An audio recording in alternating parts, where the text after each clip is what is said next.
Hey everybody, how you doing today?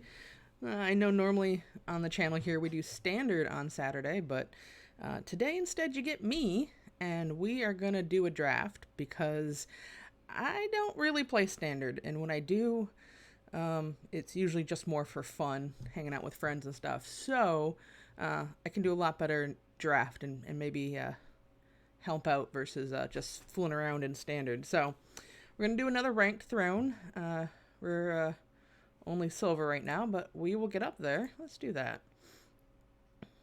and see what we get. All right, not a terrible pack actually. Some decent choices. Um, while this puts you in two colors, it's pretty darn good. The 2 for 2 with Menace. Your opponent drawing a card is fine. Usually in this, with this card, you're probably super aggressive, so you don't mind them losing a life and you drawing a card. Even if they're drawing a card, you're just going to end up playing more than they are. Uh, this card's always a decent one, a flyer. They could put counters on stuff as a threat in and of itself. Another decent build around. At worst, another 2/2 flyer for 3. This would be a great follow-up to this card. Other good cards in this pack. I like Didn't Say Please in this format a lot. Not great, but not terrible. I think I'm just gonna...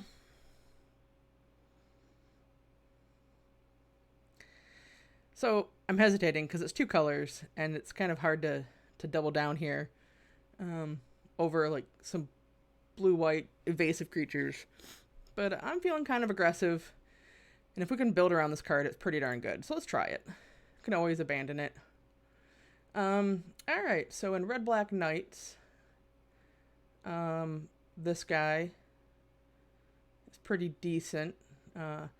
You tend to get a lot of 5-drops in this format, so you need to be very careful with what you put in the deck. In a food deck, this guy is a ton of fun. We're not there, though. Meh. This is best in that blue-red draw a bunch of cards deck. In other colors that we're not playing, I like this guy quite a bit for being a common. But I think I'm going to stick with where we're at and see where it goes. Which isn't great. Okay, so neither of our uncommons are good for us. The best card in this pack is probably the Paladin.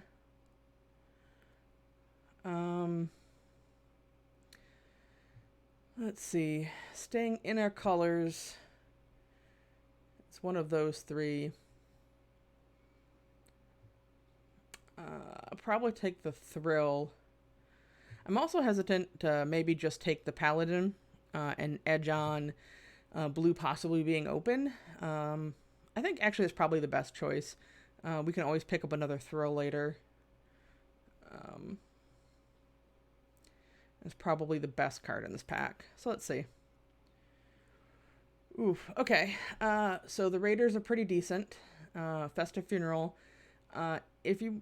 Again, it's a 5-drop, so if you're trying to be more aggressive, it's not exactly the direction you want to go. Transformation's alright, but we're in 3 different colors, and that's not one of them. Same with Outflank. I'm going to keep, I think, trying to push red-black and being more aggressive. So we're going to take that guy over the Festive Funeral.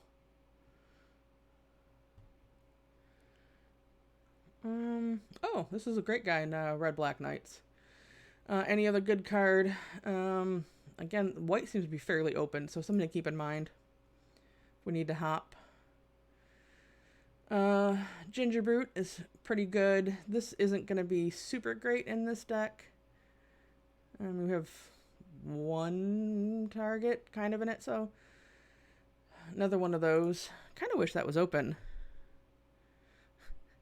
True, Kyle, there would be a lot of dudes in the graveyard.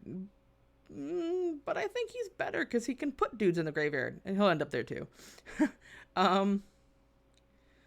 Okay, so we got a bunch of lands. Got a land. I think since we're going red-white knight... Nope. Red-black knights. Actually, we're just red knights at this point. Right now we only have one black card. But I still think the Tournament Grounds gives us the best options. My favorite card in the set, Flutter Fox. Love this guy. So tiny. So if we ended up instead in red-blue, so tiny is probably the right choice. I'm going to take the red cap because it's a red knight. We're definitely in red. Maybe see what we open pack 2. There's a difference. Forever Young is pretty decent. This puts dudes in graveyards. We really want to see, of all of the 5-drops, the Black Sir drop would be awesome. Gonna go with a Fling, just if we're gonna punch people in the face, let's do it right. We have the double strike guy, so Lash of Thorns is a little bit better. Skewer is okay. Hey, look, another Fling. I'm probably not playing either of those last few picks, but we'll take them just in case. Okay, well, we got a knight. It's not really the one we want. We got the Black Knight. Then the obvious, I think, just he's good in whatever deck you put him in. So he's going to be the choice. If this was a terrible rare that we weren't going to take, though, I think there'd be an argument for switching into blue. Although this guy is completely fine to take as well. But let's just take the good colorless rare. Hey, look who we found. Oh, but we want all of the cards in this pack. Oh, man. Ugh.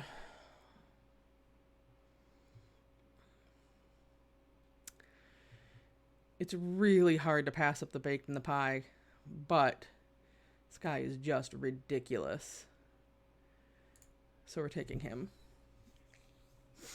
All right, so, ooh, we got lots of red. This is great in red-black knights. This is just good.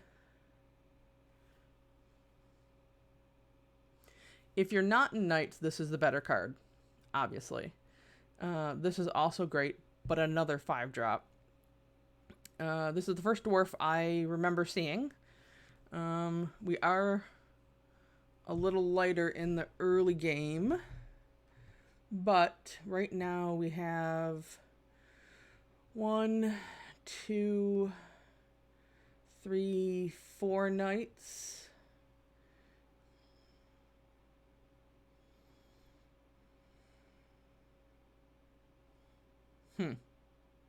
I'm actually split. I really like the fact that this exiles, although that doesn't play well with Sir Conrad.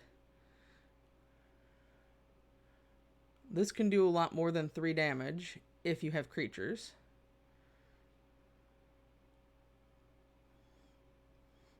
There's a tiny chance, if there aren't other red knight drafters, this could come back, which is why I'm kind of considering taking this. I like the unconditional removal versus this. If this were later in the draft and we had more knights, I think I'd definitely pick this. Since it's still early, I'm going to take this one instead and hope there's a teeny tiny chance that it's going to come back. Alright, so we've got a knight to choose from versus a Reeve Soul. Reeve Soul, I think, is the easy pick, though. Okay, our second dwarf, we're still not taking it. We are going to take the Swordmaster. The Curry Favor in an aggressive red-black knight deck is huge, so we'll take that one. Alright, there's your funeral, Kyle. We can, with Sir Conrad, we definitely don't mind creatures getting into the graveyard. Again, we got to be a little careful with the 5-drop spot. We are getting rid of that Paladin. I haven't been a huge fan of this guy. He is a knight. He does have haste, so it can swing a game. But I think I just want more removal in my deck. It's always a thing. In an aggressive deck, this can be pretty fun. This is a fine 2-3. We're doing okay in the 3-drop spot. We don't have any 4-drops yet, though. And there's also this land that just makes a 1-1. We're gonna take... I think we're gonna take this just to kind of punch through. Oh, look, we have another one. But we have a knight. That's a good knight. Wow. Good night. Okay, anyway, sorry. Did not do that on purpose, and it's a 4-drop. Wow, these are just coming around. This is a 5-drop. I'm gonna take it. We probably won't play it because our other 5-drops are just better. That being said, having a copy of Witches in a knight deck can be kind of nice because the 3/4 body is a thing on top of getting your best knight back. Ooh, Trap in the Tower. I love that card. White definitely seems open. So here we have the choice between a knight that I'm not a huge fan of and a 2-drop that doesn't work really well in this deck. So I think we take the knight. Again, we may not play it. Ooh, a dwarf. Take it to fill the 2-drop spot. We're probably not playing it. We'll take it anyway. I'm always more likely to take the cards that I might be able to throw into my deck versus... But, oh, man...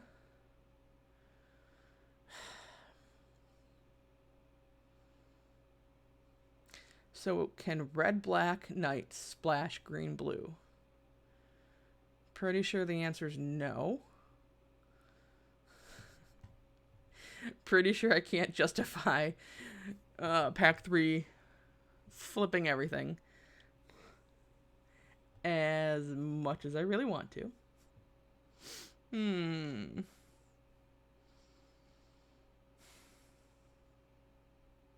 Why couldn't this have been pack 1? Alright, realistically, we're not taking that card. Okay, we have another great 5-drop, which we already have a copy of. I'm so sad. We've got Inspiring Veteran, which is off color, but we have a Tournament Grounds that makes it slightly more splashable. We also have a Trebuchet, which again in the Knights is really good. So we're sitting at 1, 2, 3, 4, 5, 6, 7 Knights.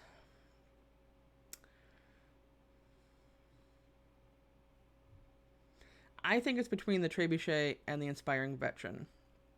I think if I had a golden egg already, I would consider the Inspiring Veteran or another Tournament Grounds. I'm hesitant in an aggressive deck to splash. While this card is extremely good, I think I'd rather just go for the more likely to hit and take advantage and cry a solid tear for the lost Oko. Why can't we be green-blue? I should have just taken it and just... No, I shouldn't have. That's not the right choice. This is when you question the pack gods on why they hate you and just move on with your life. Okay, so in red-black, we are sitting... We only have a couple 4-drops. This is not a knight, but it's a decent card. But I still think just pinging a bunch of times with a bunch of trebuchets is definitely a thing. And I don't discount the jousting dummy because it is a knight, colorless, that can pump, so it's good late game as well. But I'll take another one of those. Oh my gosh. Alright, it's going to be one of those days. I understand. I think I'm going to take the banner. Pumping my guys one more is definitely important, especially with the red cap in there. This also helps me ramp into those 5-drops a little bit, which makes it a little bit better that we don't have as many 4-drops because we can just play a 5-drop on 4. Okay, if I were in white, this would be awesome, but we're not even remotely there, even with the single Tournament Grounds. But the Bargain is pretty decent, so we're going to take that. We're definitely have to cut some cards here in a little bit. Alright, so this is a knight. I've been a little underwhelmed with the ability. That being said, we're solidly black-red knights, so he fits well. Um, take a dwarf just to add so he has a friend, but we're probably not going to end up playing them. We like to draw cards. I guess I'm not sure how many non-humans we really have. I think most of ours are humans, which makes this a little less good. Take this guy, just in case. I don't think we're going to run two of them, though.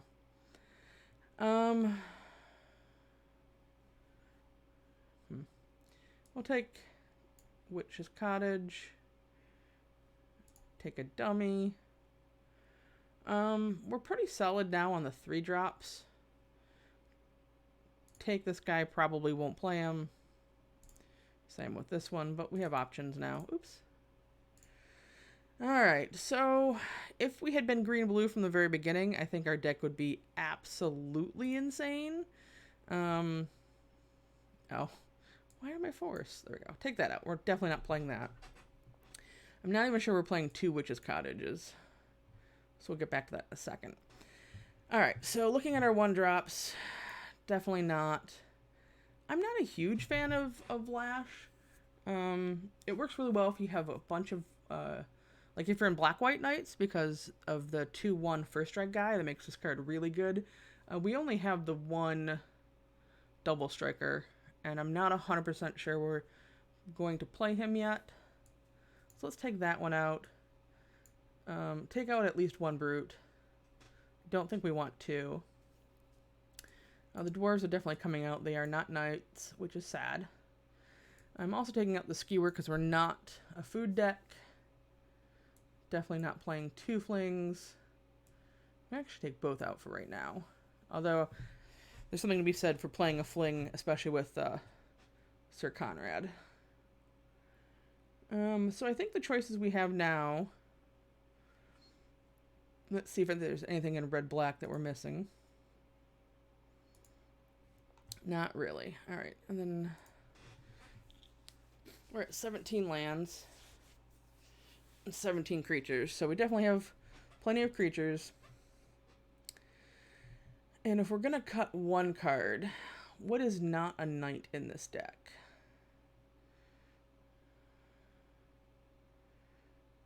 I mean, knight. He is not a knight. This guy gets a little less good. Well, we have currently two non-knights in the 4-drop spot. I'm interested in trying this card. I've never actually cast it in this format. But I think if we're going to be red, any kind of aggressive deck is probably a good thing. Although we're actually not super aggressive because we only have, 4 creatures. This is not a 1-drop, by the way. This is like a 5-drop or wherever. We don't have many creatures, so we're actually not that aggressive in terms of punching early. We are aggressive in terms of we're turning dude sideways, and we're very unlikely to block. But we're not actually, super low to the ground. If anything, we're going to be pinging people to death here. So speaking of, this guy is not a knight. But he does have decent stats.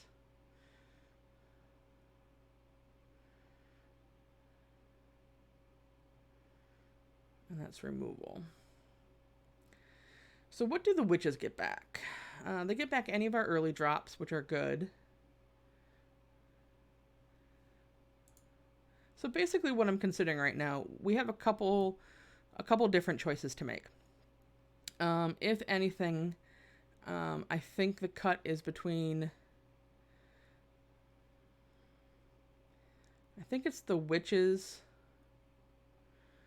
or the ogre here, just to kind of keep our curve a little bit lower. There's something to be said for cutting the banner because we're not really ramping, but almost,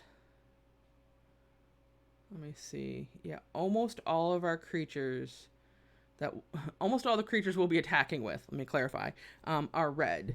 Because it's just the witches, Sir Conrad, and Swordmaster that aren't red. So we're almost always going to name red with this. And because we're so light on spells, we've got so many creatures, I think that the cut is a creature. I'm also considering bringing in a fling, because fling with having Sir Conrad on the battlefield is pretty good. We also have, a couple things that pump. So later game it becomes just a way to win. So I think the only night that I'm super excited to get back are in the 5-drop spot. It also makes Festive Funeral a little worse. Although I'm not sure how great this actually is going to be in our deck. Because again, well, we can trade off early. So I think it might be the Witches. It's a tough call on this last card to be cut.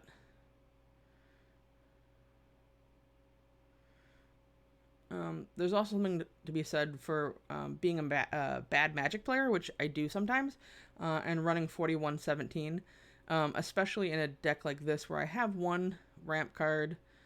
My curve stops at 5, although there are a lot of them, and technically it doesn't stop ever. But there's something to be said for just not cutting the Witches.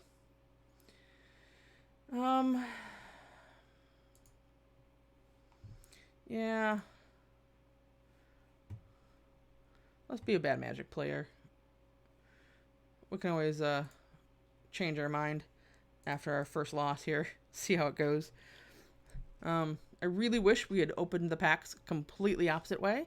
I would have been much happier passing on the red-black Night Guy for an Oko. But that is not how our life goes. So that's okay. This is a fine hand to keep. We've got to remove 2 removal spells. Well, this one isn't great yet. And a dude. So we go.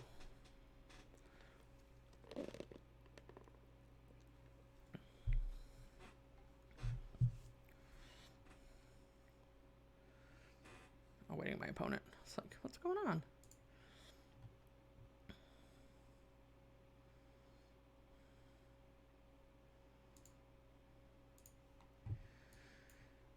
Do.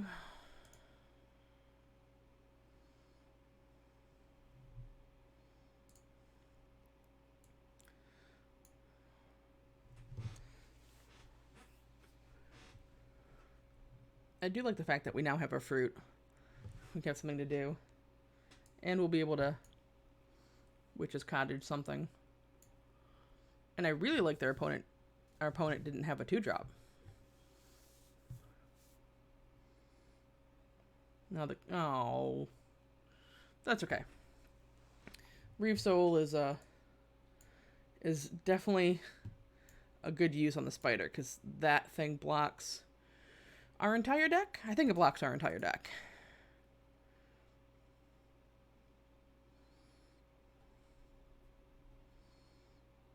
I was starting to wonder if they're monocolored or not. I guess not. No, okay. This guy is ridiculously good in a green-white adventure deck, so that's vaguely frightening. Okay, so we have a couple choices. With a single green mana open, I think the right choice here is to cast the Paladin and swing in. Clearly, we're not paying Adamant. However, if I don't mind trading in a green-white adventure deck, which I'm assuming they are. I don't mind trading the Paladin to get rid of the Pathlighter. If they don't, they're taking extra damage. And hopefully, we can also Witch's Cottage back something next turn if we need to. I probably should have actually waited to play my land, but that's okay.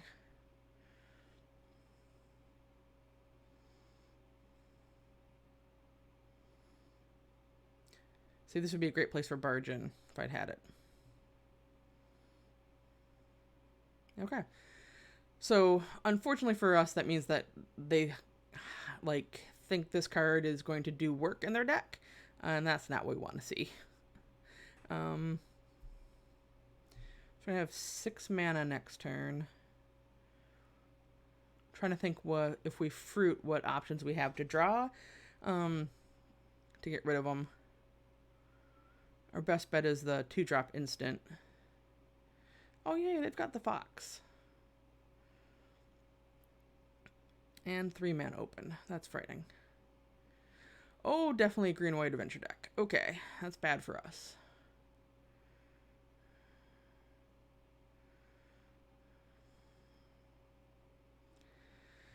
Okay, so the first thing we do is we draw 2 cards. We'll pay Adamant. As much as this could be a kill them spell. Alright, that is exactly not what we wanted to see. So if we attack in here, we can Witch's Cottage back something if we think it's worth it.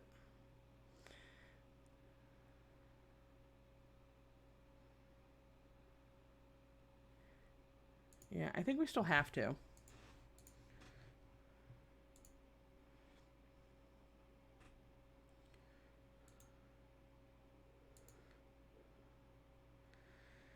And the question is, do we Witch's Cottage this guy back? Because they know we'll have it. Versus what better cards could we get back with it?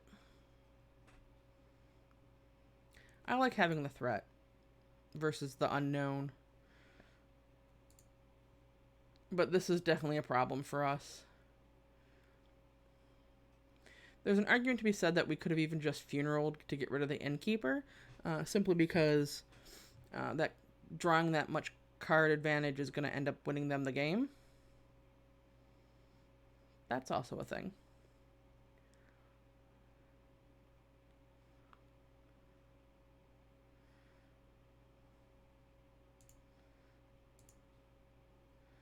I think I don't have anything to use the sacrifice food on, so I think I'm just going to do that now. We do not have a profitable attack.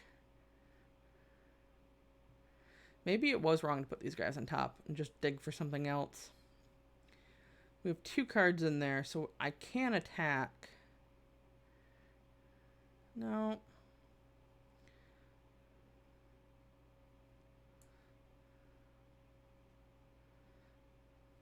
This guy. Yeah, we just need to be able to punch through.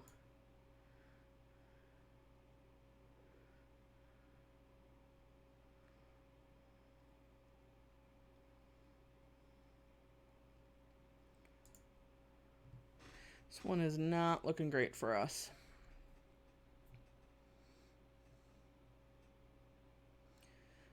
The best card we can draw here is the...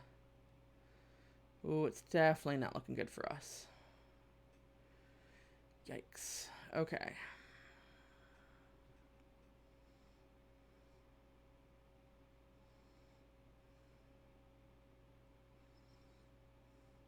Could really draw the serpent here. That would be awesome. Nope, that's a land. Alright, so we're sitting at 7 mana. 3 cards in the graveyard. We are dead to the Flyers next turn. They can also tap if they think to tap this guy and attack in. We're also dead, but let's give us the best option to live here.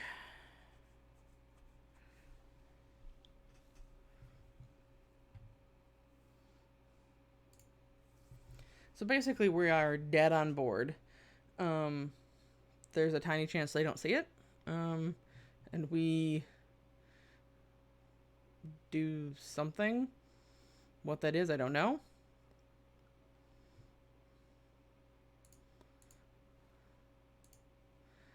So they must have a pump spell, because if I did have removal,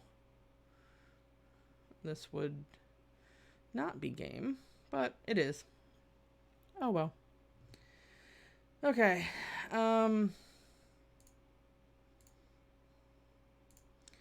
So let's go and be a better Magic player. The witches there did literally nothing. But we don't really have anything. This would be an argument for fling, for the flyers to throw something at, but I hate to for winning myself. So let's just run it back, see how it works.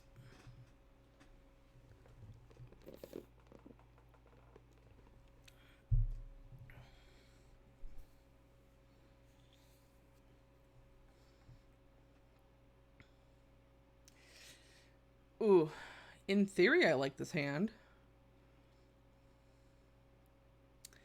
However, I can't cast anything.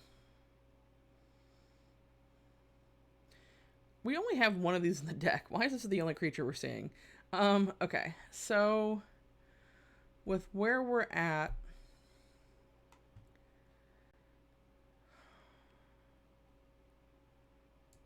I'm gonna throw this back.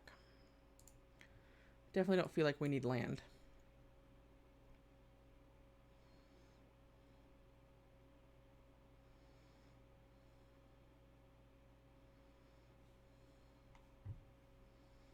Okay, it's gonna be one of those decks. Seriously, we already saw this creature. Alright. It's gonna be one of those days.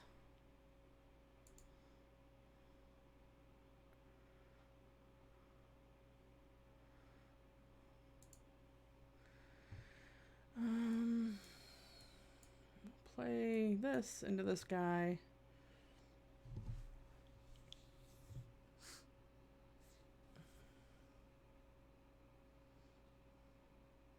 He's gonna make a tiny goblin. Alright, that's annoying. Oh, they're using my favorite planes. Yay!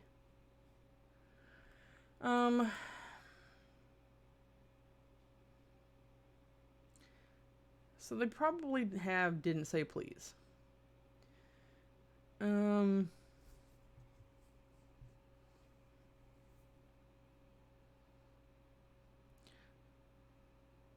think I'd rather have the ogre be countered than the trebuchet, because this game may take a while. Although they're not attacking. I think this is kind of a close one, actually. We can always get... I'd rather be mana efficient. Let's use this guy. Get him countered. Yeah. Oh no! Not him. Oh, I'm sad. I don't think there's an option to not get something countered there, just being said. Alright.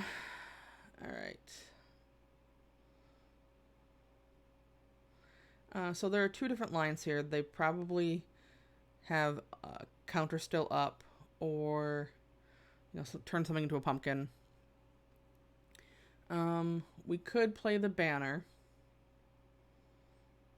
because we don't care if that gets countered.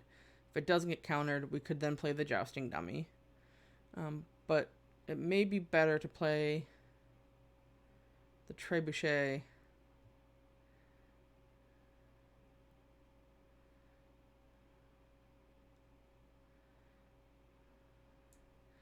Yeah, let's play this. It's not the most mana efficient, and it's likely to be countered. Oh, okay. Or bounce to my hand.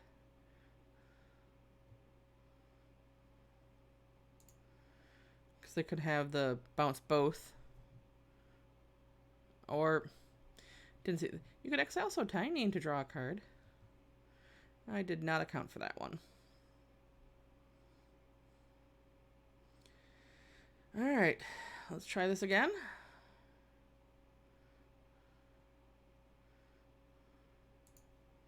I have a feeling this is going to be a long and kind of boring game for us. Yep. See, that's what I was expecting before. Oh, goody.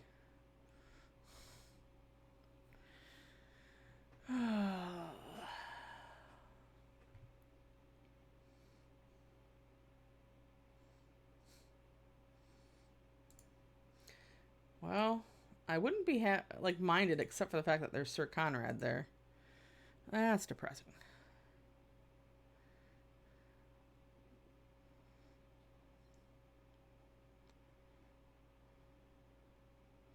Shocking. Alright. There's not a whole lot we can do about that, though. So we'll take this. Name red. Play this guy. And just know we are in a ton of trouble.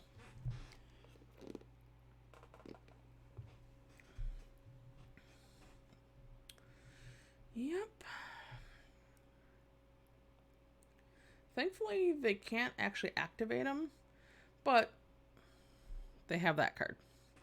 So that is going to be a problem. Alright, let's do a damage.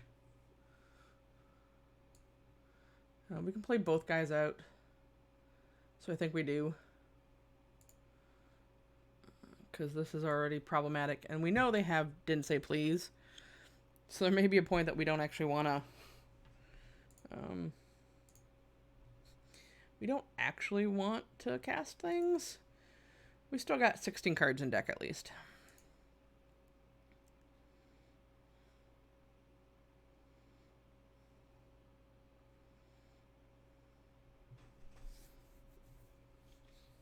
I don't like the fact that they're looking at our creatures while they have a bunch of cards and a ton of mana in hand.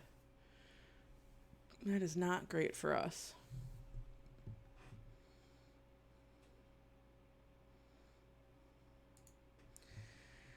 Yeah, see, this being in this is really good for them. Not so much us. Oh, and there went our serpent. Yep. Alright. This is going to be a long and slow and painful death.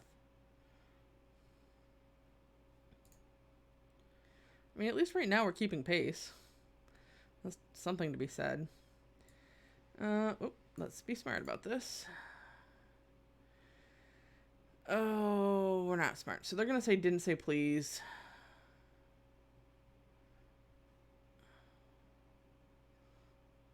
Let's do this.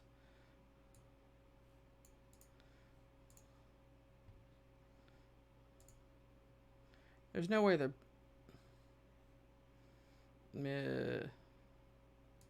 Okay. Well, we know they have this... Do they have another runaway together?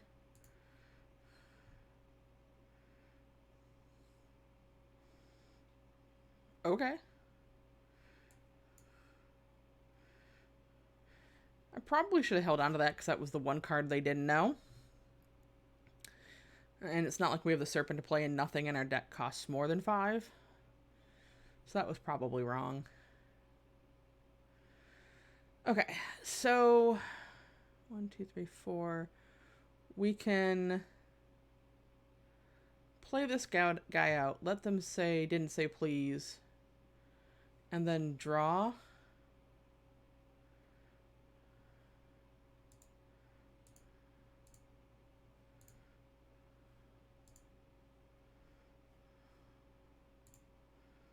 And let's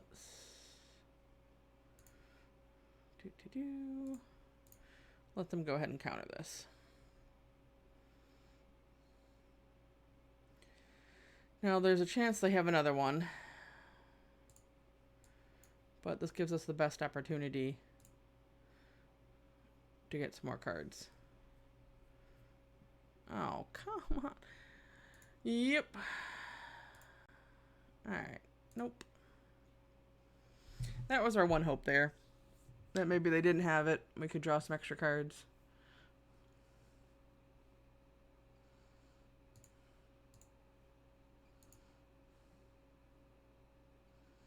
We are down to 3 cards in our deck.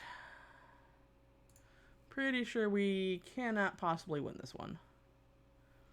Yes, I agree, Kyle. This deck is definitely dumb. This is not a whole lot of fun to play against. It's like,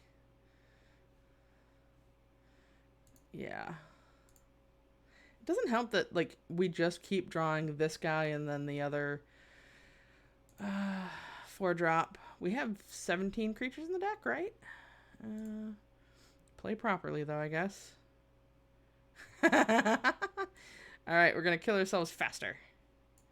I mean, they're totally going to counter this. But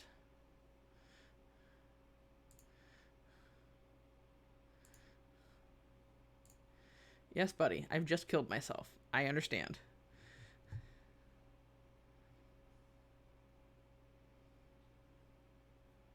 Take a damage. If we had gotten this earlier, I mean, we'd still probably be dead, but that's okay. Ugh, this is going so much worse than I thought. Yikes, this deck isn't that bad. Alright, at least we can't fall back on silver. Alright, this deck should actually win a game, I swear. Let's try it again.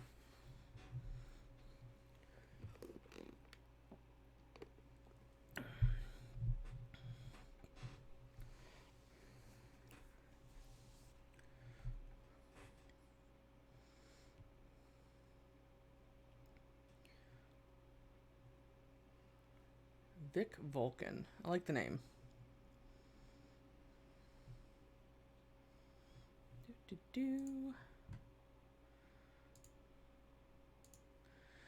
Okay, this is a completely reasonable keep. There are lands and removal spells. So we are definitely keeping this one.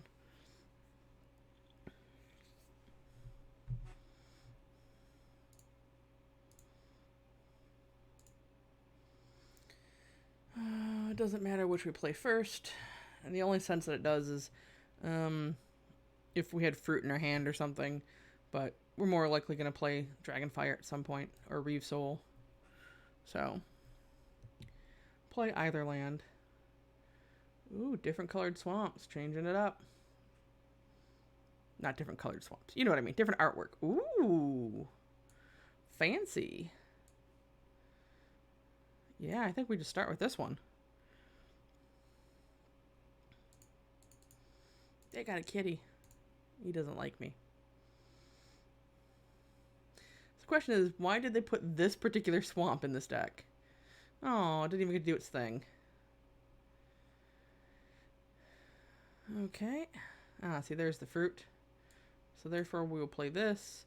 I don't mind the Eye Collector hitting us. I'd rather get our own guy down doing stuff. I do have the Resoul of Scorching Fire next. And if we draw a swamp, we can also look at playing fruit into Barge in.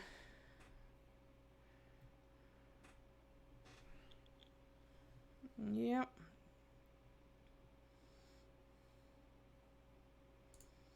Oop.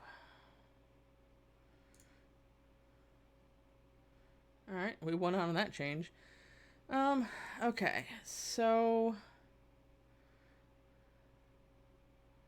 the question is it worth killing this guy, or should we offer the trade? I think I'm actually going to offer the trade right now.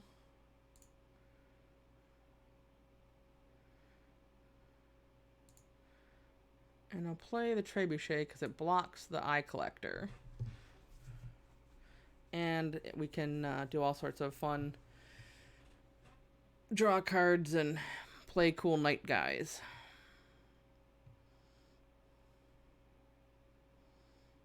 Ooh, all the Eye Collectors. Ooh, more different art. Just trying to throw me off my game. Okay. Ooh, discard 2. I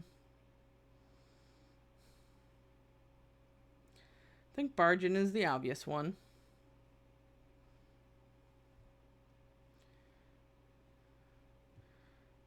We have Reeve Soul, so I'm going to get rid of that. Because I want to cast Fruit. That is much more important to me right now. Ugh. That's not good. Alright, so with the 17 creature deck, we're not seeing many creatures. Oh, I was supposed to take a screenshot so I could look and see if maybe I'm losing my mind. Oh, see, this is a place where Reeve Soul is less good than Scorching Dragonfire. That would be much better in this position.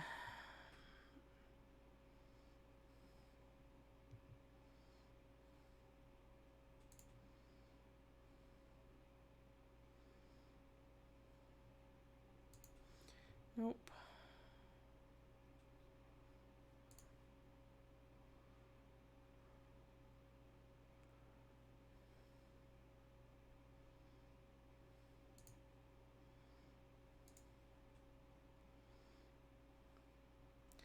Okay. This is not looking good for the home team here. We got 8 land out of our deck, so we only got 9 more. That's something at least. We know every card in their deck. Or hand, sorry. Yep.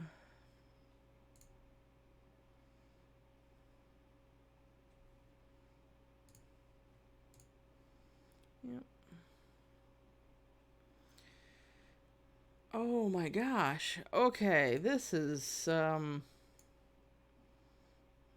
unexciting. So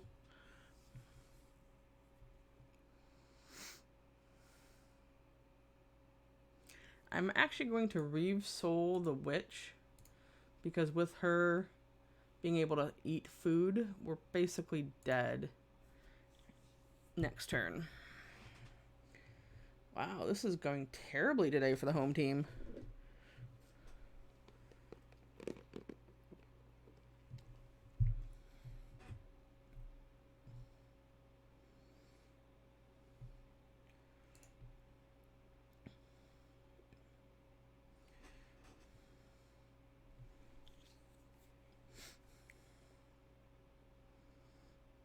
I think here either they attack in with everybody or just the knight.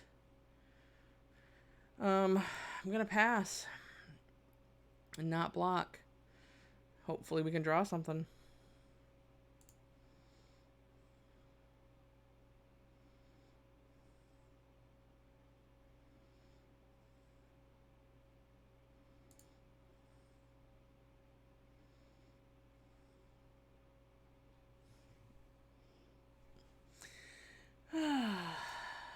All right.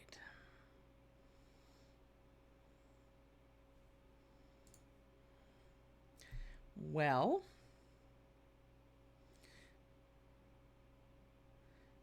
that was depressing.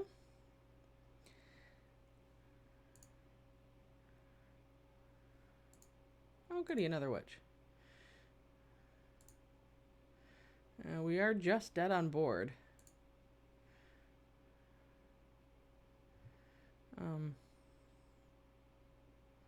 Out of principle, I'm gonna block there. Do a point of damage. And then get my face pushed in. Ugh, that was brutal. Okay, well, I don't think we... The only thing we misplayed in that last game was getting rid of the Dragonfire over the Reeve Soul. But I think we still... If we had done that, they wouldn't have been able to attack because we still had the Trebuchet. So that was the main fail there. So wow, we went 0-3 and that was terribad. Alright.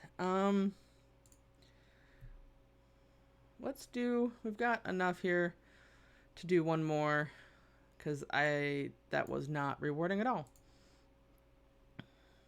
Alright, let's take a look. We are not going red, black, knights. So that's not a thing. Castle. Is not bad. This is great in the red-blue deck. Another good blue card. And this guy is just good overall. I really think it's between the castle and the giant. The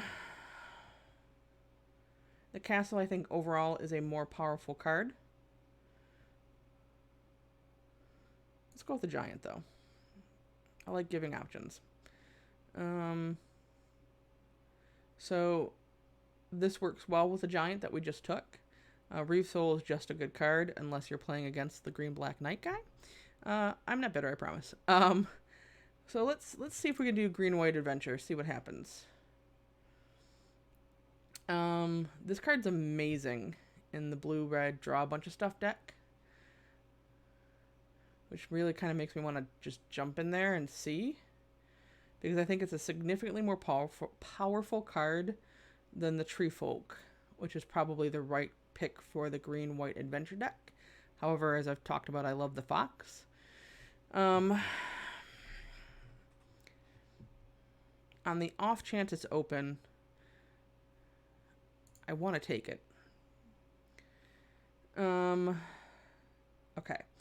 So in green-white adventure, we've got the Carver and the Guide Mother, which are both decent. In the red-blue draw deck, we've got Unexplained Vision or Witching Well, which are both good.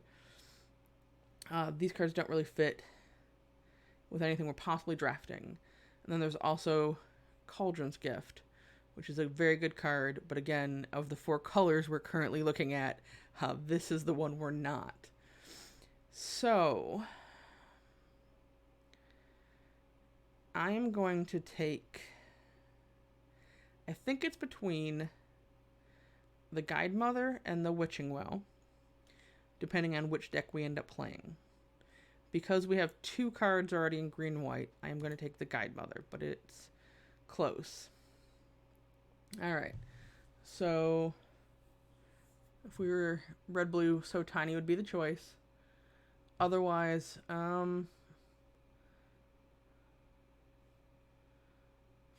think I'm gonna take. Let's take the Carver, because we know there's a Tree Folk that might come back. Alright. See?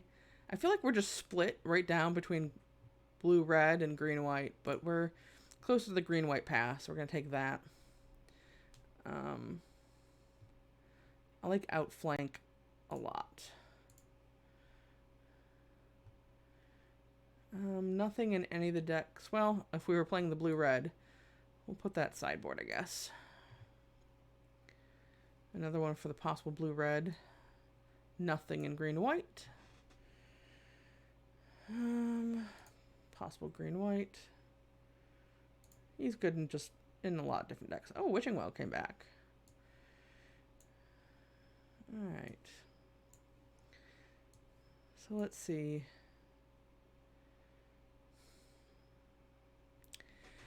Alright, so let's look at this for a second. The rare we're not taking.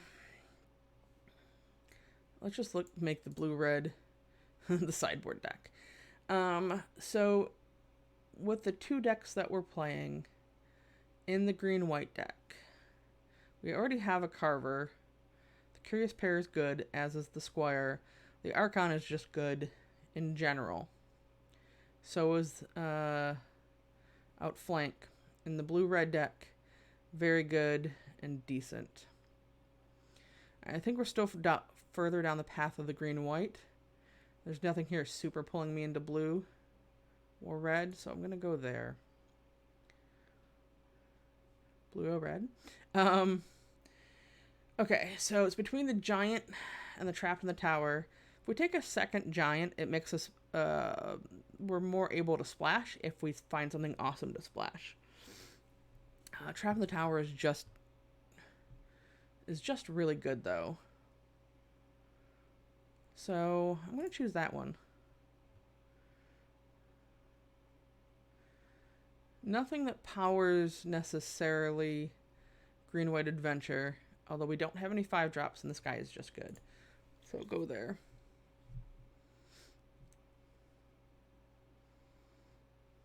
We could meld our decks and play green, white, blue, red. No. Look. No. We don't have a lot of knights for obvious reasons, so Shining Armor loses its value, and I think I'd rather play a spider over a dummy in this type of deck. Rally is decent, but I prefer just the removal spell.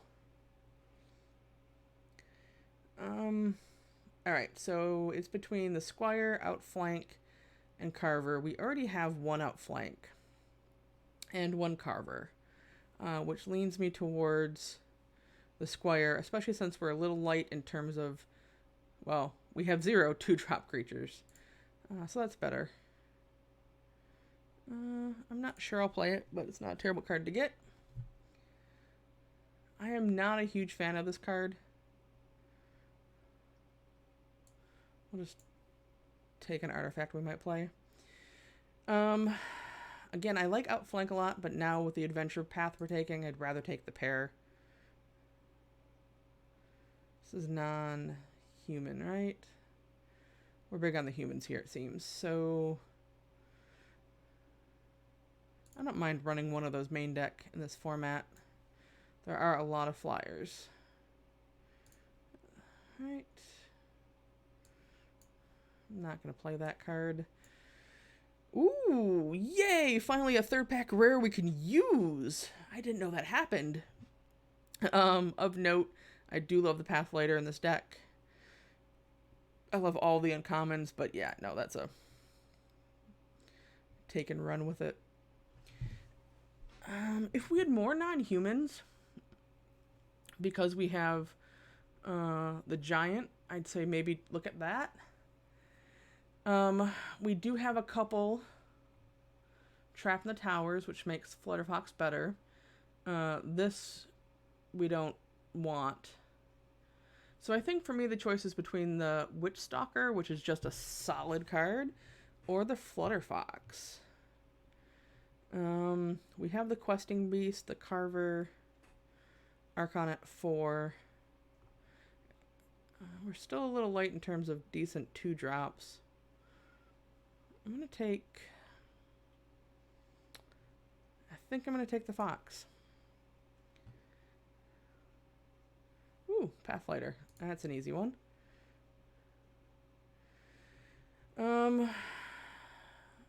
Nothing super exciting for us.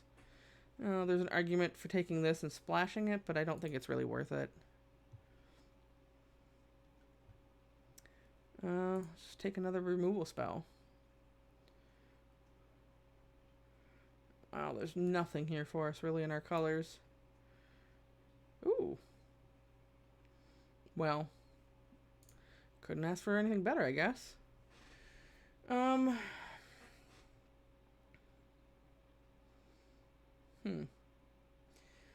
not super happy with any of these cards. In terms of 2-drops, this is fine. This is a decent go wide card. This can answer a lot of different things that are annoying in this format. And we're probably not playing this guy. I believe we already have one Gingerbread Cabin. So in terms of where we're at in the curve, I think I'd rather have this. We don't really have a way to make food except for this that I'm not sure we're even playing.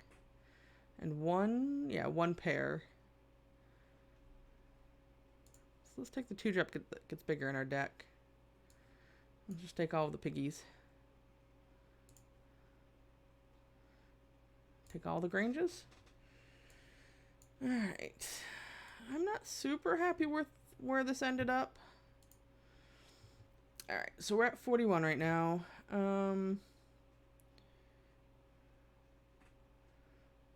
If anything, I think it's getting rid of True Love's Kiss. Maybe. Did I have 2 of them in there? Or what did I take out instead? Oh, no. There we go. That makes a lot more sense. Don't care about either of those cards. Yeah. So I think this is right in terms of what we have. I'm going to screenshot. So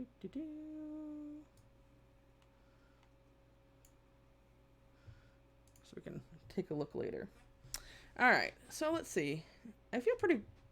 This deck isn't ridiculous, but it's solid. I should actually look at the. Yeah, no, nope. I realized after it's like, hold on, there's way too many of those. And I don't really see a need for this. I think I'd rather just have a forest. So we're sitting at, we need 3. 1, 2, 5, 6, 7, 8, 9, 10, 11, 13, 14, so 8. So that's right. 3, 4, 6, 7, 8, 9. So let's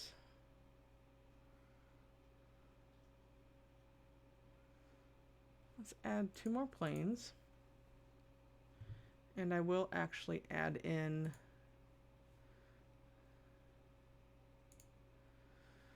well, try the cabin, see how it works. It might be a little greedy in terms of lands that can enter tapped, especially since we're so split. But we'll see what the advantage is.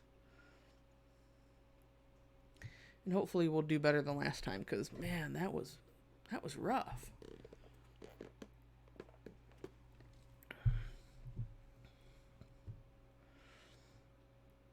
All right, speaking of rough, our opponent goes first, but I don't think we can keep that hand.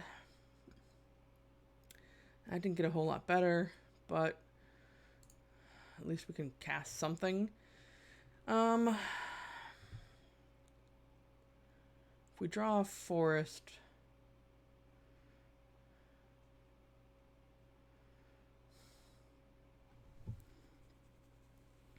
I'm tempted to get rid of the outflank because right now it doesn't do anything, and I think the spider is going to be more valuable to us long term.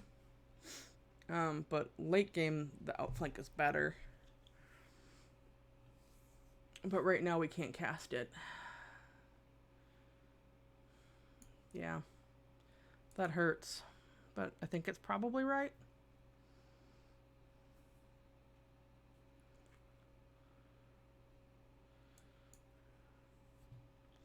At least no matter, well, not no matter what. We can theoretically get rid of just about anything that is scary that they play right away.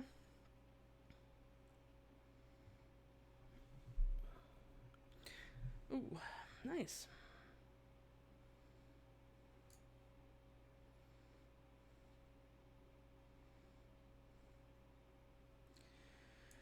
All right. I am not going to trap that in the tower. We're going to take 3, but if we draw a land, we can rally, especially if we draw planes. Okay, we didn't draw planes. I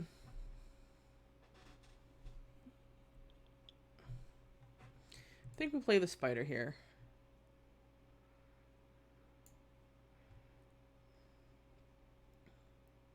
This is problematic because red-green has a bunch of different pump spells, which can be bad against either the double striker or the guy that can now kill the spider. Okay, now we trap that guy in the tower. I think we take 6 here because we'd rather keep the spider up when we know we're trapping him in the tower.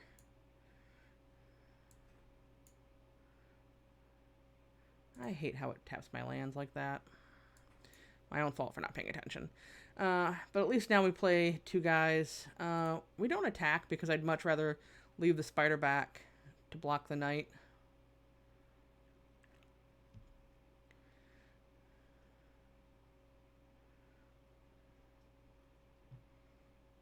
Okay. Well, he's... Oh, attacking non-humans. Alright, so I'm actually just going to play him. It gives us an option to block if he's able to play the tree folk, and if not, it gives us an attacker. I am also going to attack with this guy because he can't block anyway. Although if he had that back to nature card. That would have been bad.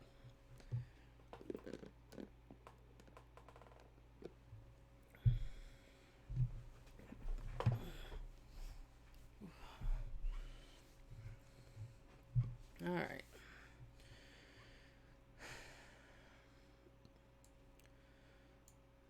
So we can play this guy.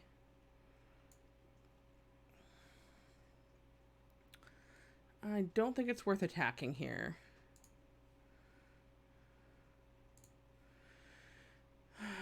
And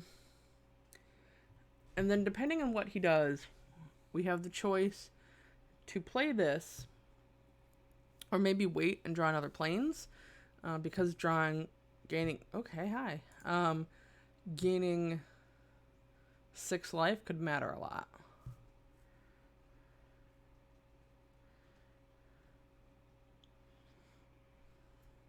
The problem is his tree folk has trample, so it's not like we can cast this and chump, which is annoying.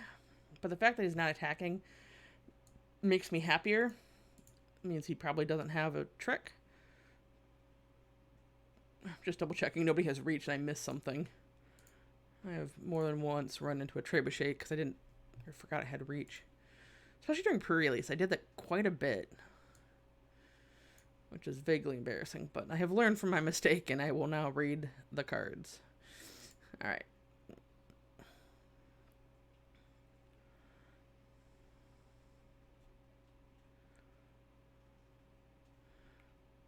It looks like they have a pretty fun deck. Okay, that guy's gonna get annoying.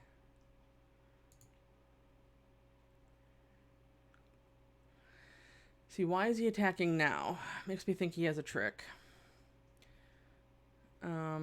In red, green, there's up to +3.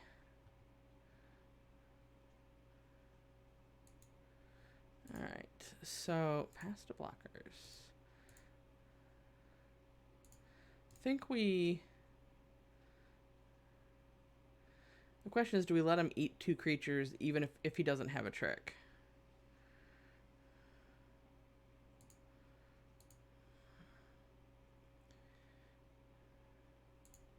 Yeah, I think so.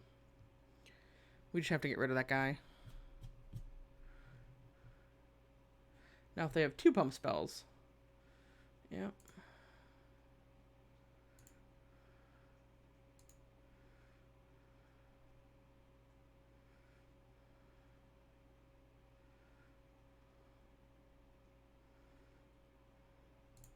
Still gonna hold on. Okay, so good. We got the 3rd white. That's good.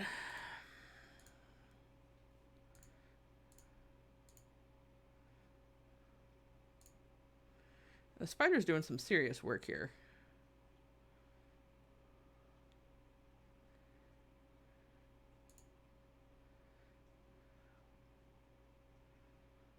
So what is he gonna pump?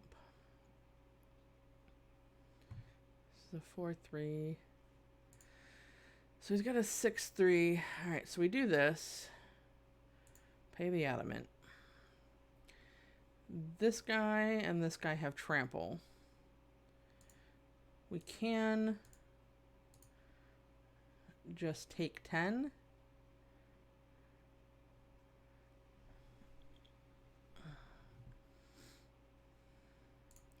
This could be bad if he drew a pump spell. Because if this guy isn't here, the spider continues to do a bunch of work. Ooh. That's not good for us. That's really not good for us. Okay, so let's create a food. So we're not dead on board. That's something at least.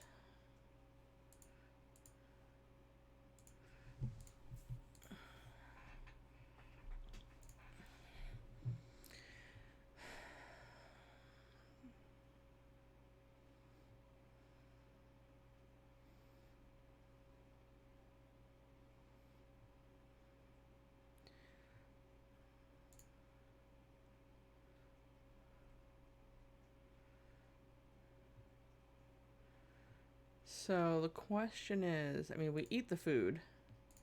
That's obvious. And I think we still block. Because if there's a pump spell of any kind, we're just dead. And we have a couple cards we can draw that will block that just fine.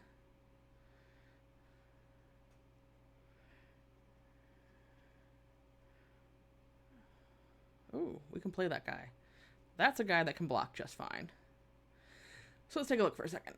So next turn, he's going to have 1, 2, 3, 4, 5 attackers.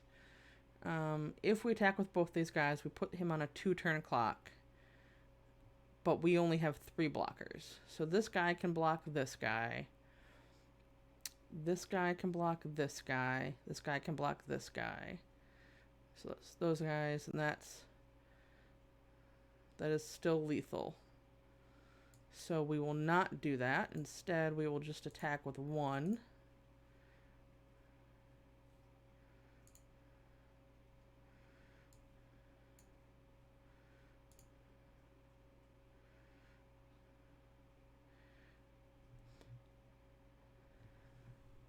Try to give ourselves some outs here.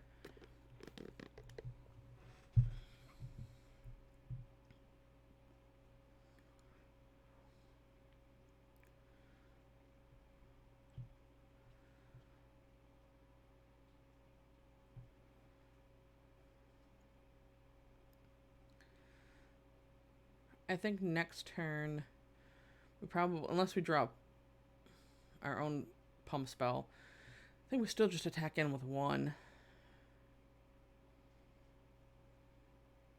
Thankfully, they don't have any food available.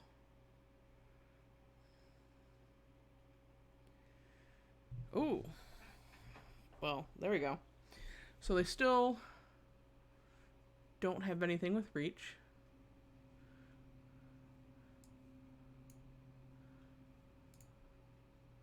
So we're going to make a flying giant. That worked out nicely.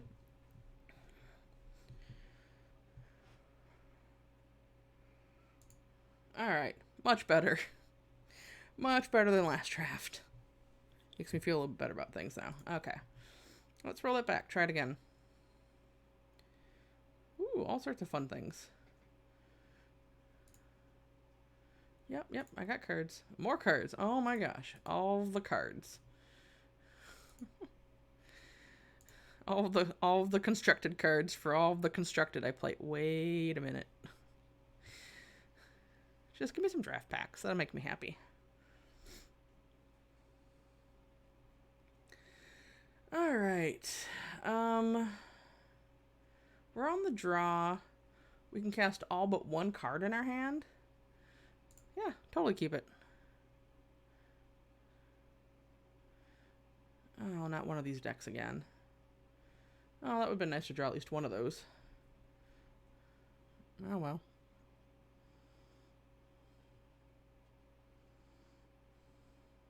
Oh, that's not good.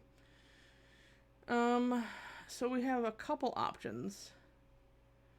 I'm not playing Ginger Brute because it's not attacking this turn.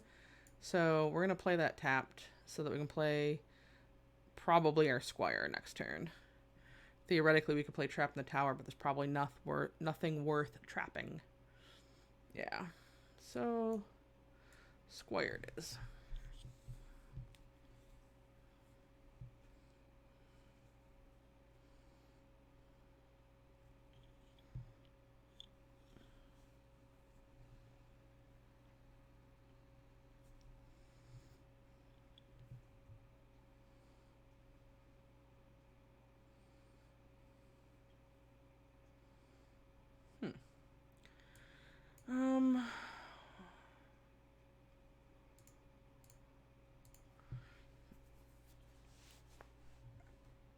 Next.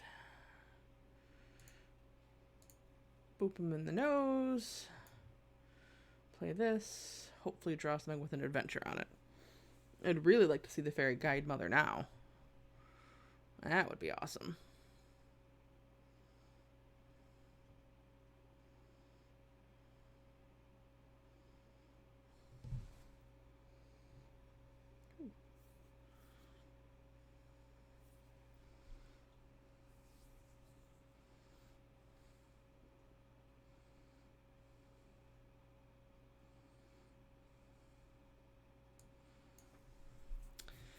Alright.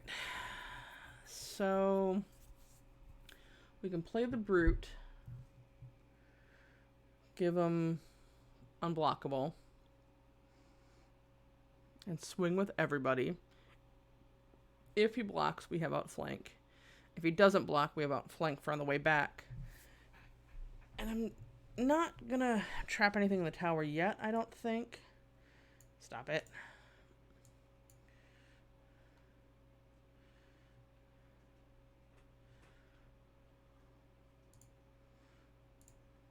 Oh. I hate Magic Arena sometimes. Alright, let's attack with everybody.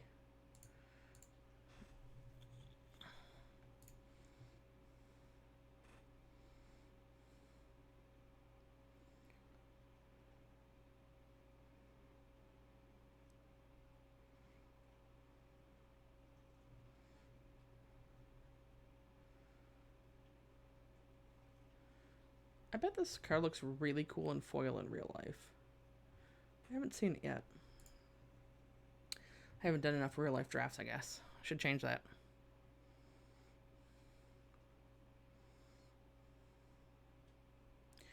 I think if that's his block, we actually totally let that trade happen. It's not like this guy's gonna go off anytime soon. And I'm more afraid of the double striking thing. Yeah.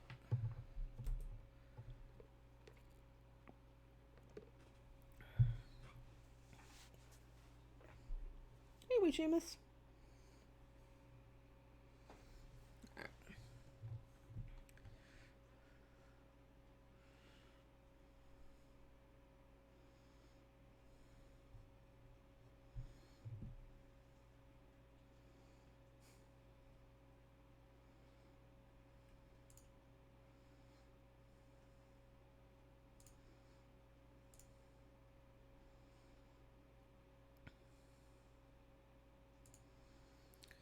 Alright.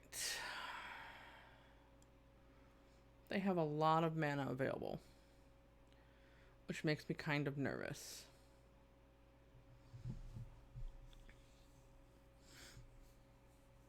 I would really like to play the Fairy Guide Mother, make him fly, and then play the Fairy Guide Mother to make this a 4/4. If he has a counterspell, there's all sorts of sad times, though.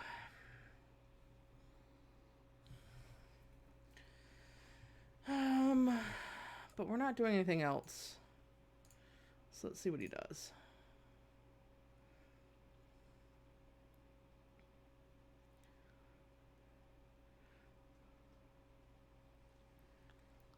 And if we're able to play all of these, we still have outflank available to us. Or even if we can't play this, if they counter it.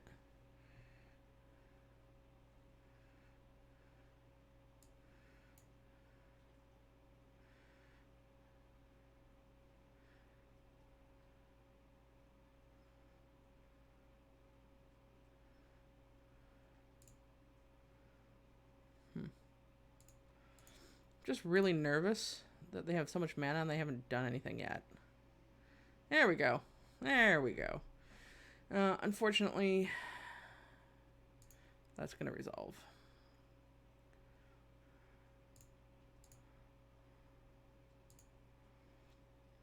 We'd really like to see another land so that we can play the Paladin.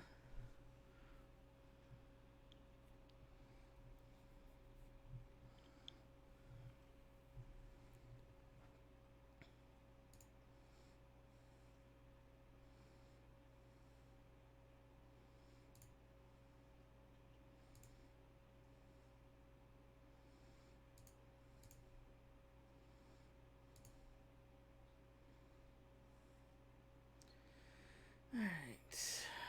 So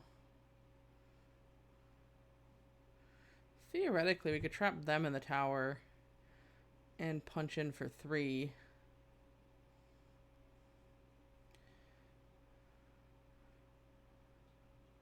But right now they're really not doing a whole lot. I'm gonna make sure it taps properly.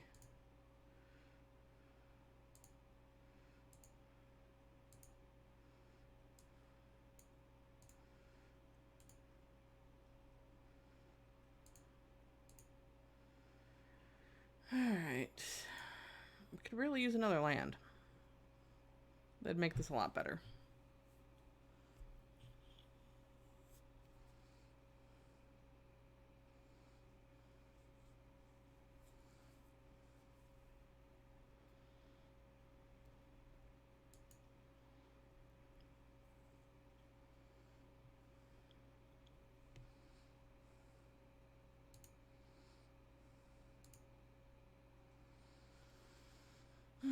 I don't like being tied in life totals this way.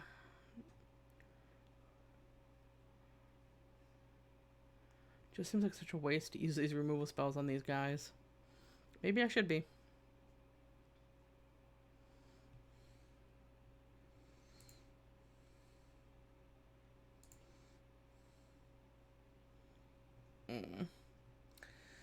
Alright. Let's...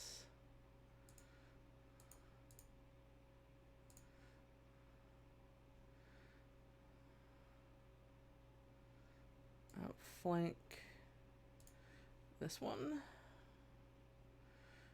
Let's trap... oh, wow. Trapped in the tower. This one. And then we have the option to outflank either of those if things get out of hand, with still another trapped in the tower back.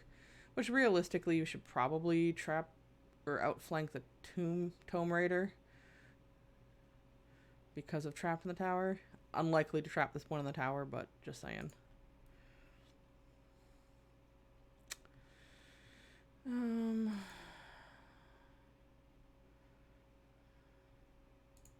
Gonna pass. We can always also eat the ginger brute.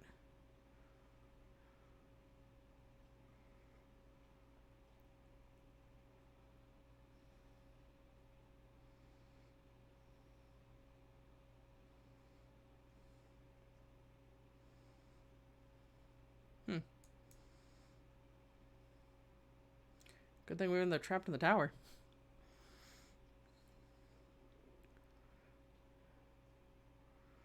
Yep. Man, I could really use another land. Alright, let's play this one out. We need to be more mana efficient when we're having trouble hitting stuff here.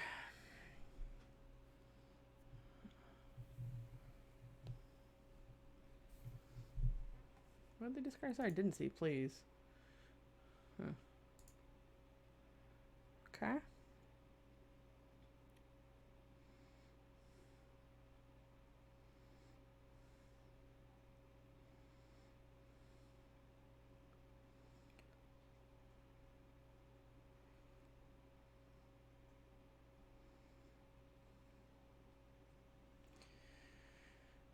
So they're going to attack in for 1. That's fine.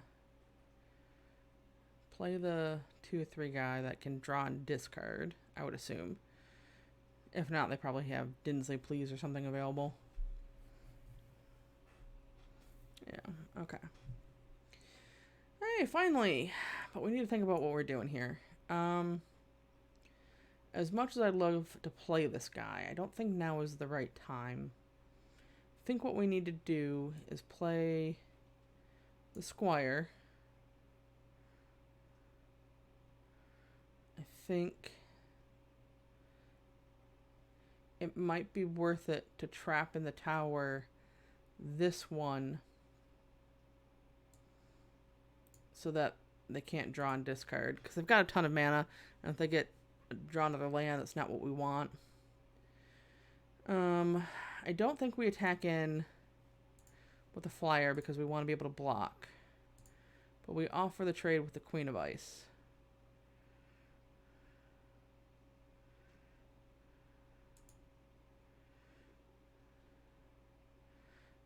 I will then play the Ginger Brute to give us some more options next turn. Because I'm not going to outflank the Tomb Raider. I guess it's possible that they have a pump spell, but I'd much rather give us some extra options.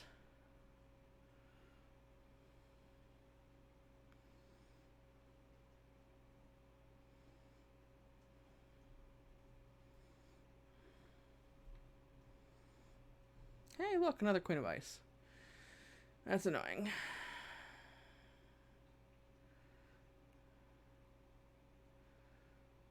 We're gonna block here.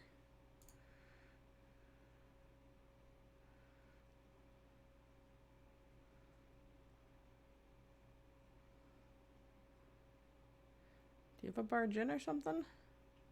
That would be annoying.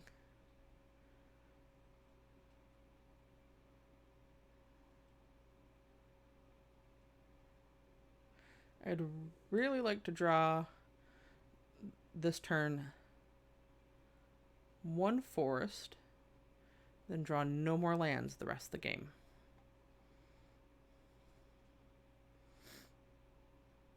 Oh, yeah, that's a thing.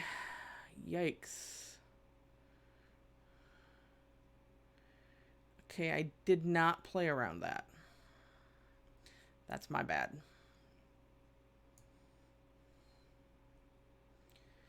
Gonna put this here.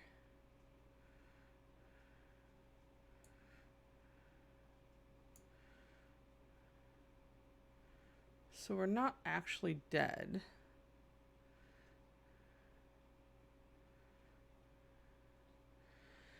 We can attack.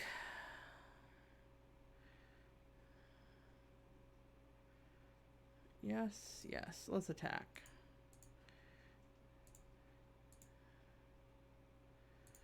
Because we need to end this game. Worst case scenario, he draws a removal spell or a counter spell, and we're in trouble anyway.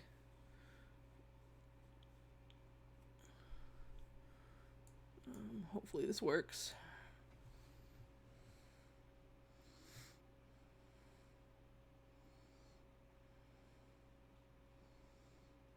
Alright, so what can they possibly have in their hand? Because this guy can't be blocked by either of his creatures. So they're taking 4, make this guy unblockable, and that is 6.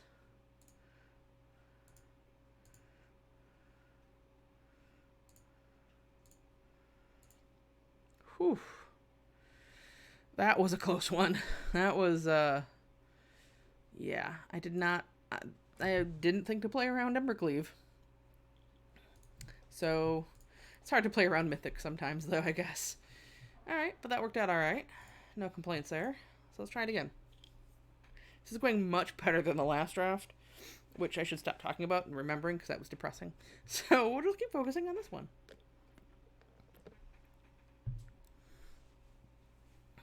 I wish we had a couple more adventure cards, but it's not too bad. I like this one a lot. This is very keepable. In the best case scenario, by turn 3 or 4, we draw a Trapped in the Tower for the Fox. I also wish we had a Scalding Cauldron. That would make the Fox better too. But can't have everything we want.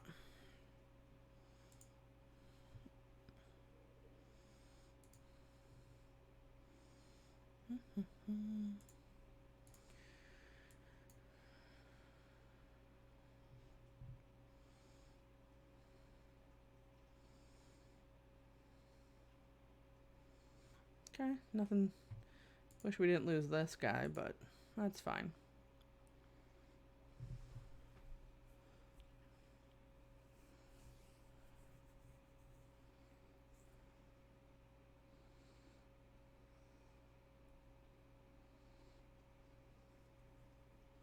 I hate when they always put 2 tops. Okay. So let's play the Squire out for the most possible damage. Although, we're probably playing the Mare next turn. I mean, depending on what they do, but it's likely.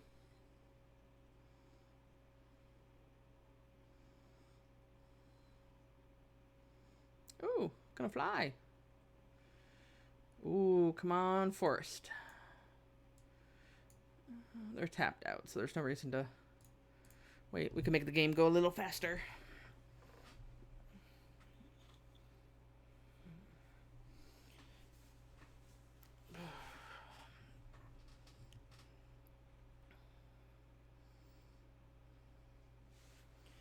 Okay, 2/2 knight. Darn it. I was really hoping for a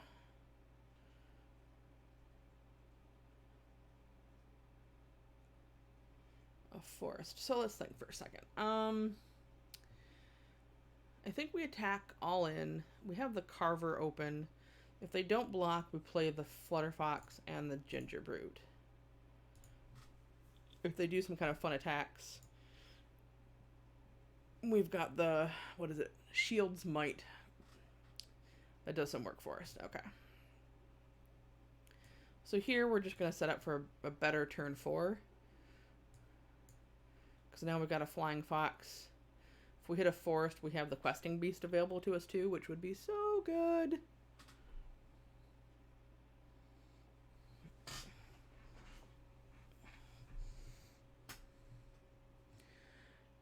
This guy's so good.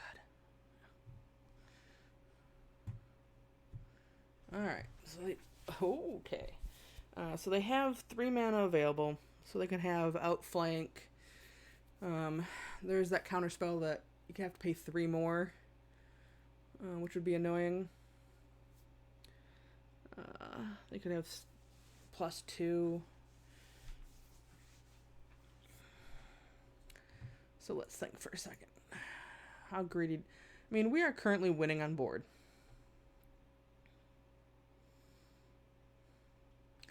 Let's not... And they didn't play the Guide Mother.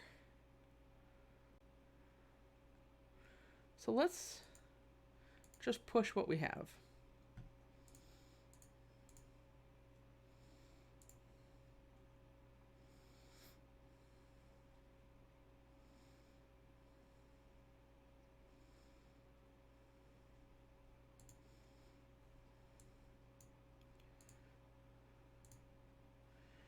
And this way they have to have an answer. Which they might. See? Okay. That's fine. We still... This is all kind of a 1-for-1. Plus we're still getting in 5 damage. And that means the Questing Beast next turn is more likely to resolve, which is what we really want. I'd much rather trade away the mare. Oh, well now we need to hit another land. That's annoying. Oh, wait. I have cards that do things. Or I have land. So let's think through this. They're at 8. I can play the Questing Beast. And then attack in with just the Questing Beast. I can also fell and then swing in with everybody. Puts them to 3 and really on the back foot. I think I like that a little bit more. I mean, the Questing Beast is amazing. Don't get me wrong. Play this properly.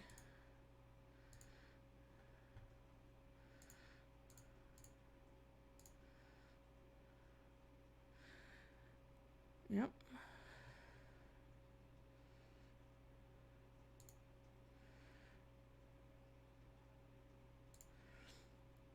I also don't think we eat the food on the off chance they're able to kill the brute. Yeah, you got it, buddy. Because we want to keep our fox in the air. Well, that's... Ah, that makes more sense. Okay. I'm like, that was kind of ballsy. Yep. And we just have them dead. So he can't be blocked. Play this ridiculous card.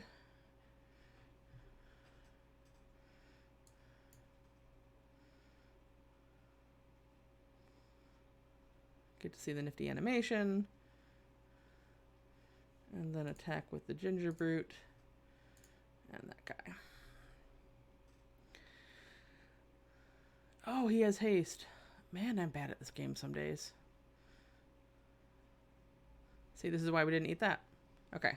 So they're still... Well, they play this. They're not dead. That's fine. They're basically dead. Okay, that was a misplay on my part. They had the ginger brute. I should have remembered that. It worked in our... I mean, we were still ahead, but that was... I should have thought through that better. I was just so used to him getting in. With that, we probably should just attack with everybody. But that's okay. We still won. We will learn from our mistakes.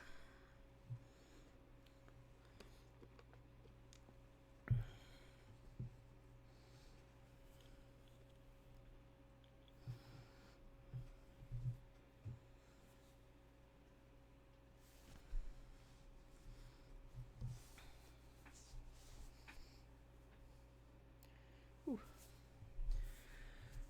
I actually really like this deck. Again, I really wish we had some more adventure cards, but it's holding its own. Eesh. Alright. I'm not a huge fan of this hand. We do have a trap in the tower. We have 4 lands, which means if we draw another land, we can play this on 5 and kill, trap anything in the tower that they play before that. Outflank doesn't do much right now.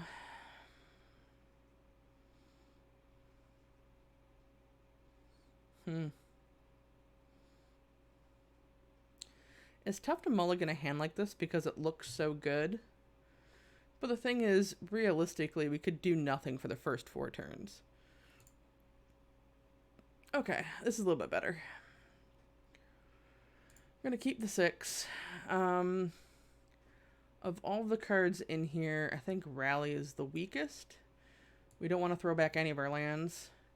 We can play the Gingerbread on 1, and then we have turn 2, turn 3. We can always go get a land with that guy or whatever we need to do.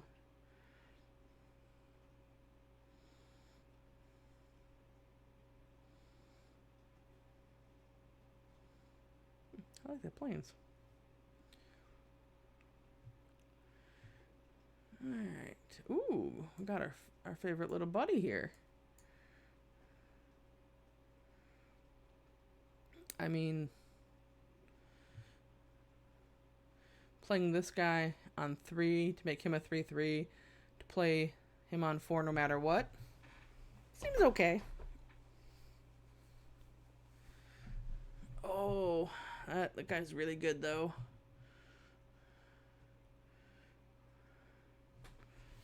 Yep. So this, we're just gonna, yep.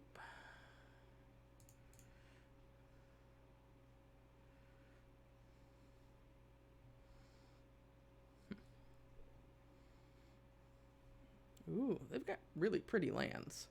I approve. Ooh. Yikes.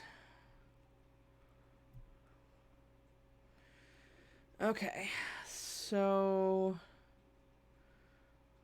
I think the right choice is to play just this one. I think we actually offer the trade with the 2/2 with any of his creatures now, because they're all really good. Let's play that. I mean, there was an argument to maybe play this. Nah.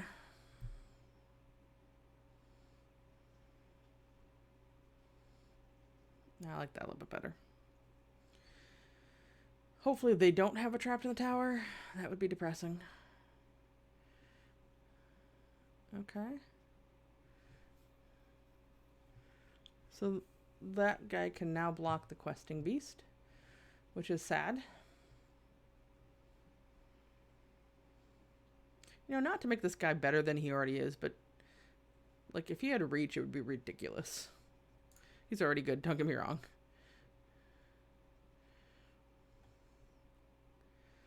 Okay, so 3, 4, 5, 6. Yeah, could have. Anyways, so with one white, what do we need to be afraid of?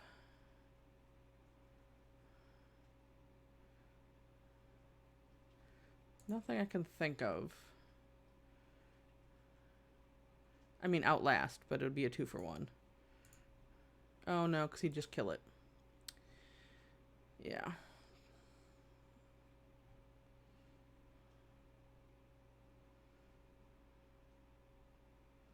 But we can't, there's only so much we can play around here.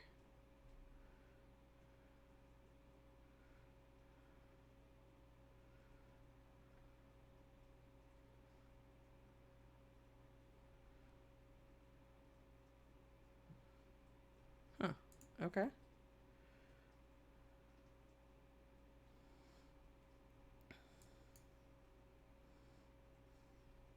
I would like to do this part, but I can't do that part.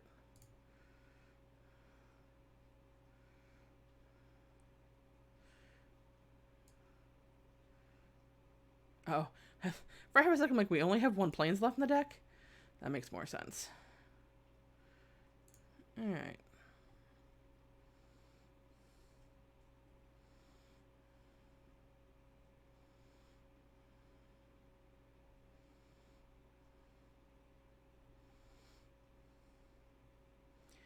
It would be sad if they had the board wipe the giant one. Yeah, they got vigilance.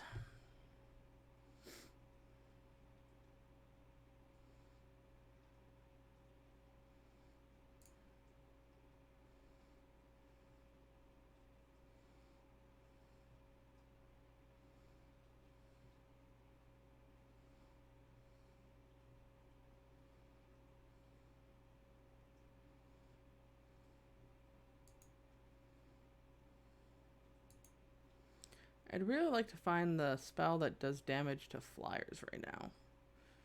That would be awesome. Hey! Ask and you shall receive. Alright, so... This does 5, right? Yep.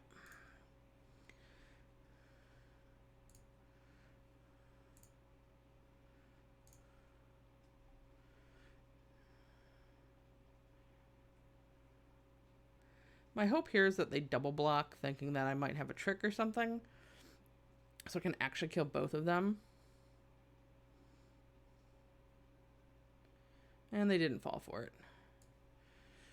That's okay. It was worth a try.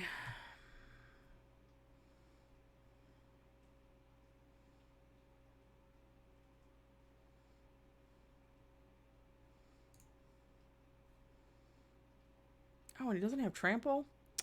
This creature's so bad. I'm kidding. Totally kidding.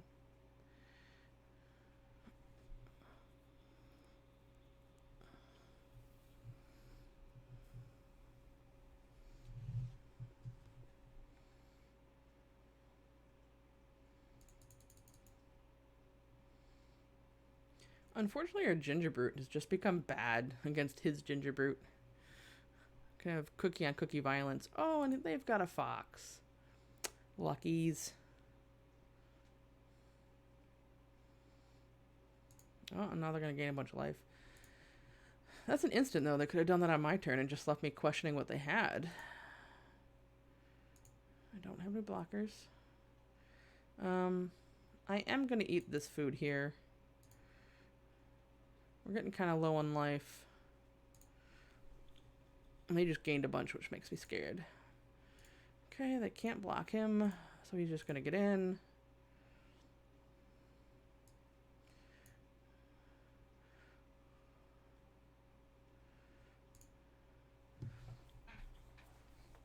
I'm not willing to... I could have played the giant and then swung in, but I'm a little nervous in terms of life total right now. Especially with the flyers they have. And we could really use the spider, really. But I am willing to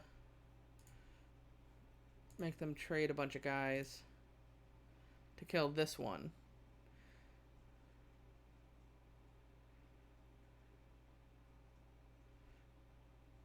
He doesn't have trample, so he is just kind of chumpable, though.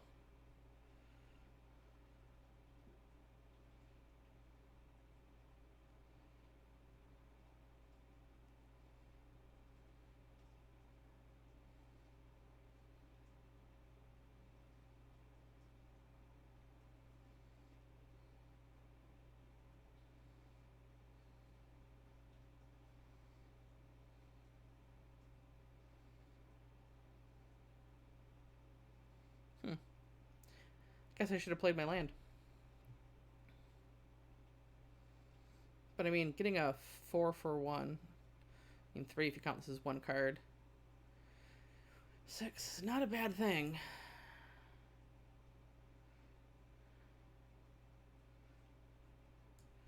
We also have our own flyer now.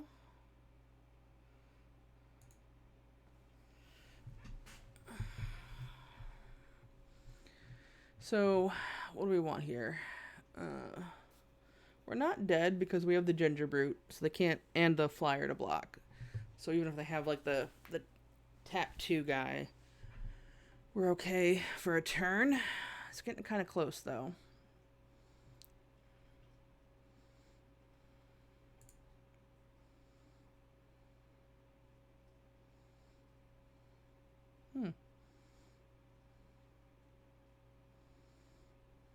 Okay, this is a little greedy. Or it looks a little greedy. They could have insatiable hunger, which even if I sacrifice my food, that puts me dead. So I am going to block just to be safe.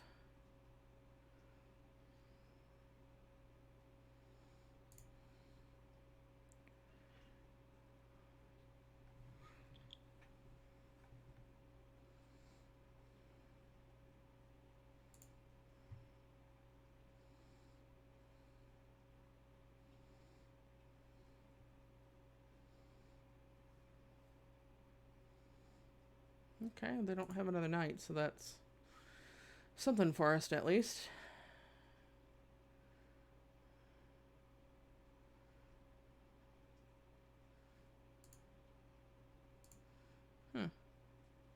Surprised they didn't give somebody else flying. I'm not going to sack that just yet. Alright. We are on the back foot here.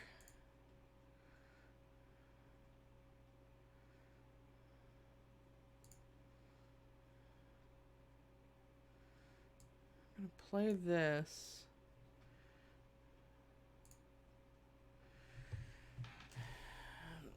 We're not dead. It's not looking great for us right this second.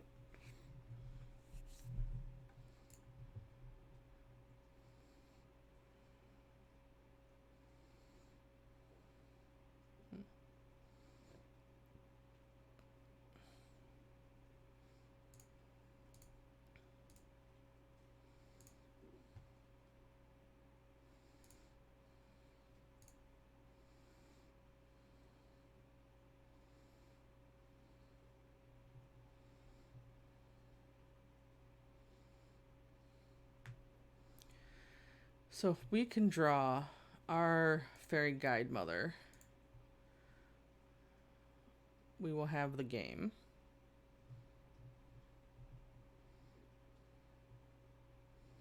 If we draw... Never mind.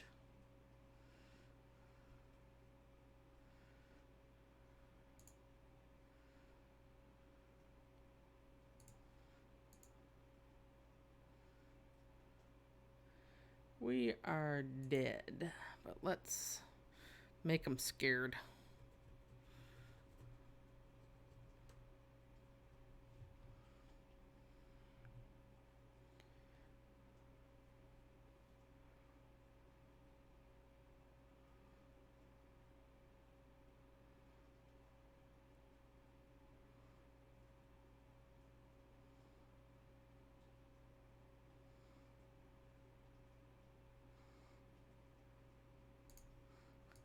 Oops.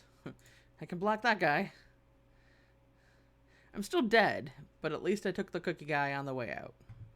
That's something at least. Okay, that was rough. There may have been a way to win that game by being a little bit more aggressive than we were. Maybe I should have been attacking with the 2-3 and making the guy a 3-3 and attacking in instead of just kind of holding him back, but I kind of felt we were on the back foot. Oh, all right. I probably should not keep this hand. I have no white source, but I am casting a questing beast on 4, so I'm going to keep it. This might be wrong, but when you have four lands that can cast a questing beast and the questing beast in your opening hand, you don't ask. All right. Oops.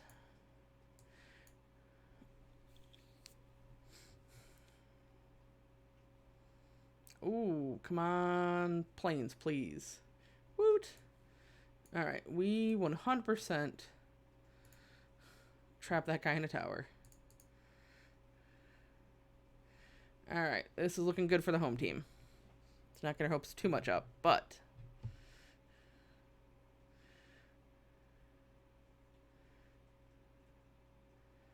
are there any other rats in this format? Probably forgetting some. Yep.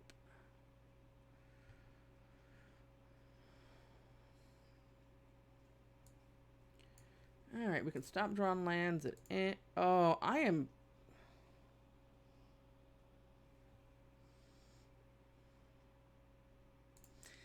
bad. That was a mistake.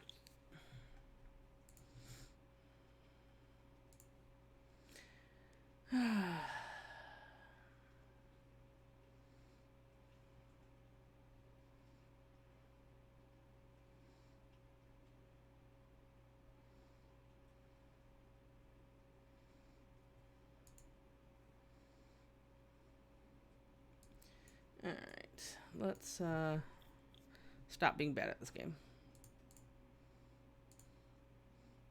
Am I attacking? I can't see. Okay, good. I was like, wait a minute. Yeah, that guy's annoying. Oh, let's play this right. Get us a food.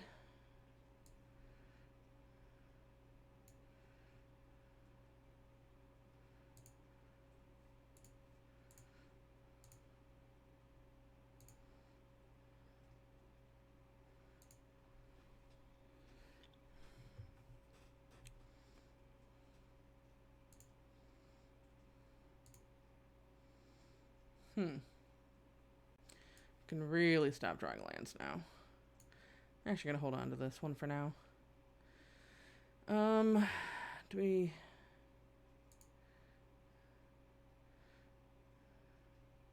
Trying to decide if we attack with the mare. I don't think so.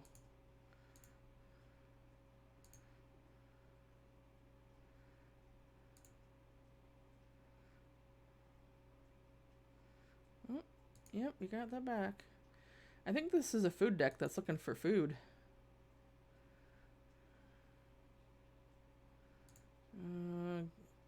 It's been a good game. Are you having problems over there? Alright, now we play this one for sure.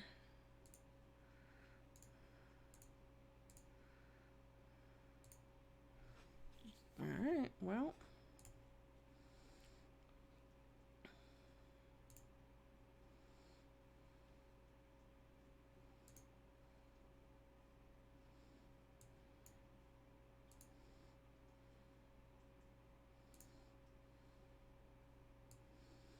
I mean, let's just, I guess, go all in. He's not actually dead. He can block with a Bognaughty. I'm gonna do it that way. And then we can kill either of them. This way, if he has his pump, it's more likely just to kill that one. Alright. Yeah.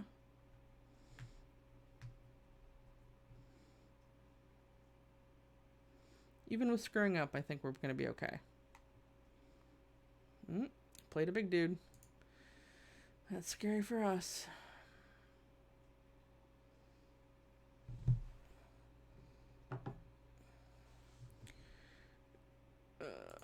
Okay, this is getting annoying. Maybe we're in trouble. Pass. So we've got 4. He's got 4.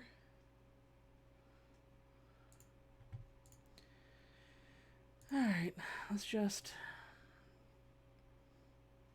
force the point. Alright, so trading. I think we're just gonna kill the spider.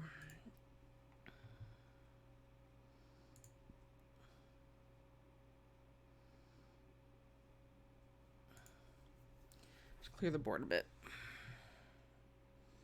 Alrighty. What's annoying is that we can't attack into that one right now. Nope. And we're taking 4 next turn because, ooh, that's pretty looking. Not blocking.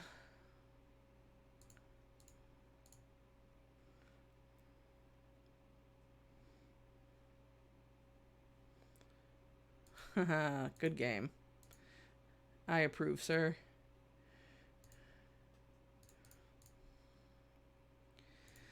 Nice. All right. Back going the right direction. Try that again. See how it goes.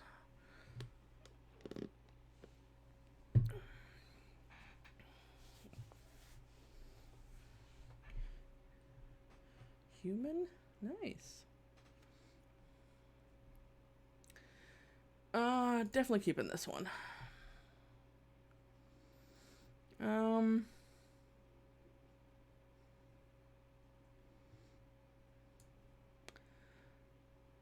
Yeah, I'll play this first to get the food token.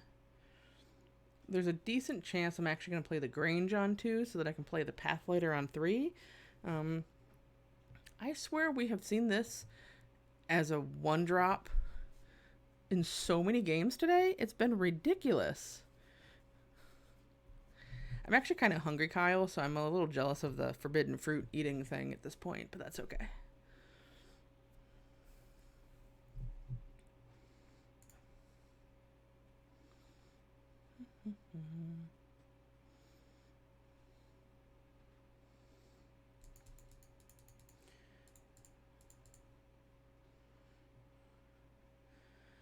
Yeah, so I think we play the... What?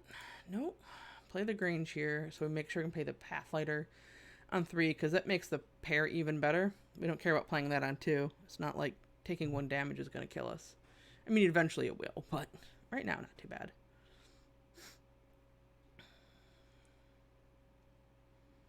Ooh, now we want to see a forest. Just be all the types of greedy. I mean, unsurprisingly enough, the questing beast is like the MVP of this match. Okay. Come on, forest. Nope. Okay. Well, we attack into the flyer.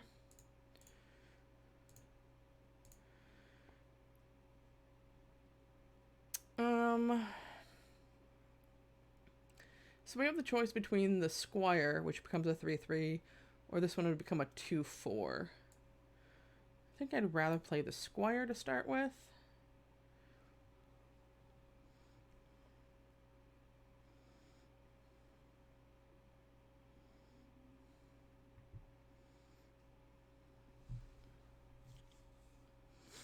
I think it's definitely outflank and trapped. We do not want to get rid of the questing beast.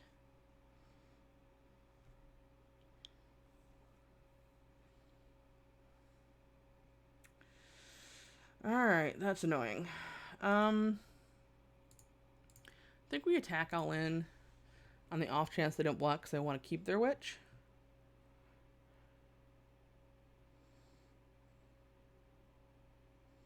She costs 2 or 3 to activate too. Okay. Yeah, see some extra free damage in there. Play the mirror. If we don't draw another land, we can play the pair next turn, which makes all the fun triggers. If we draw a forest, we're definitely playing the questing beast.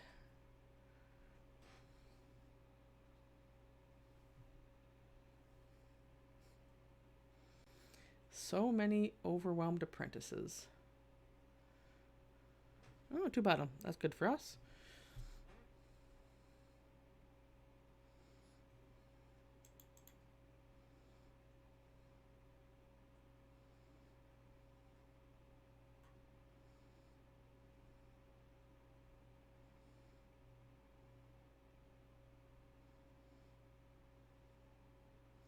They're thinking pretty hard about something over there.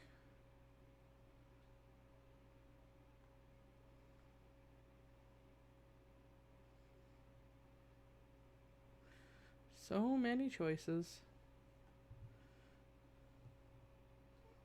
Hi, we Seamus. What's up? Gonna come up here? My cat may make an appearance. We'll see in a sec. Oh, there he is. Hi, buddy. You at least get to see his butt. Hi, buddy. Gonna say hi to everybody?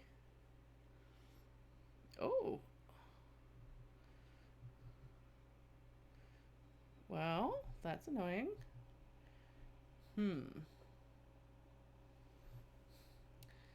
So, we pet the kitty a little bit. Bye, buddy. Let's see. I think we play...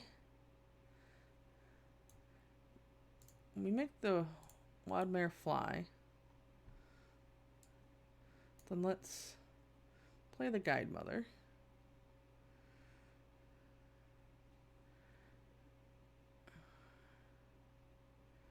I think we attack with everybody because if they double block, I'm actually okay with that right now. That's fine.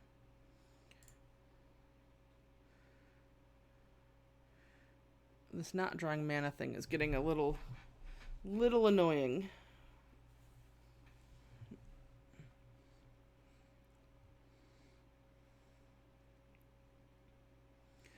Because we really want to play this questing beast out.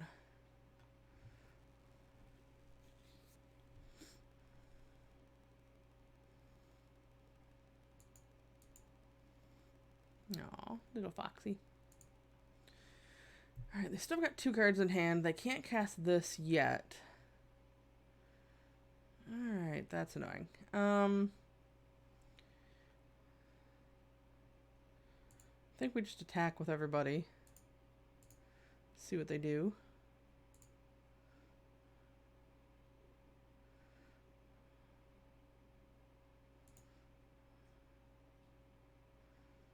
Okay.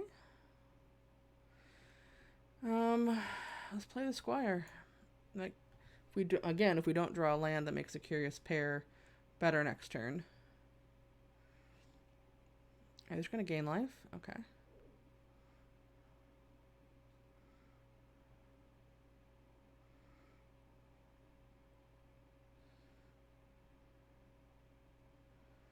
Alright.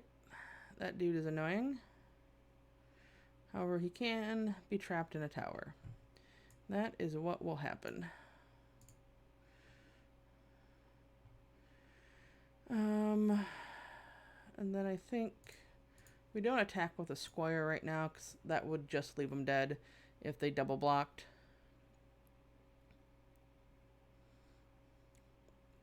Three mana versus 7 mana. Slight difference. Still just looking for a forest. Looks like we are having opposite problems. They got our forests. Okay. It's a tap, okay. At least it's a tap ability. We have some hope. Not much, but we have some.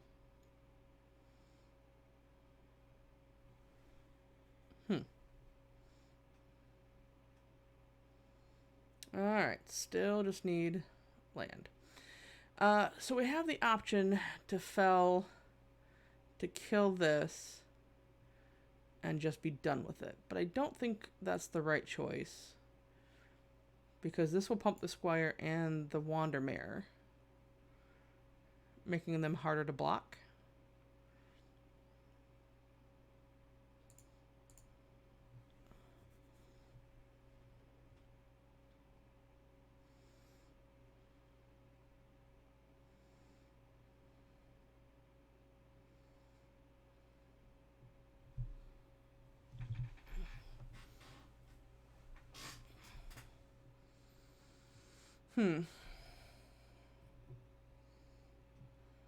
Alright, well, could still really like a forest. They're probably making a rat, unless they have something really good.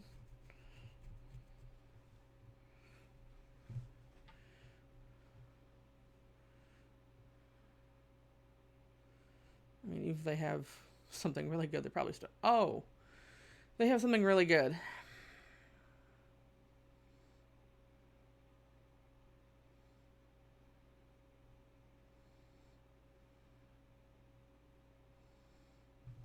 Alright, so... Stupid Oko. Oh, look, a forest. Thanks, deck. Could have done that how long ago? Alright, so let's think about this.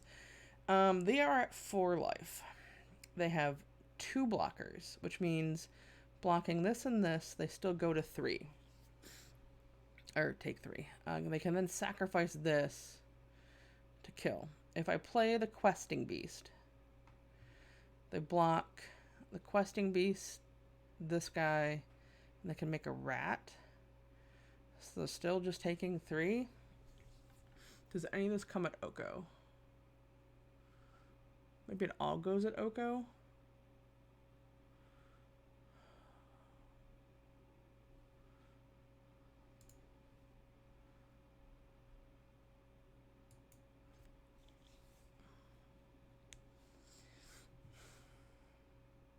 Or they just quit. Wow. Alright, didn't need to make decisions. I was going to think through that a little bit more to figure out. Because I think they could have maybe survived. Ooh. Alright.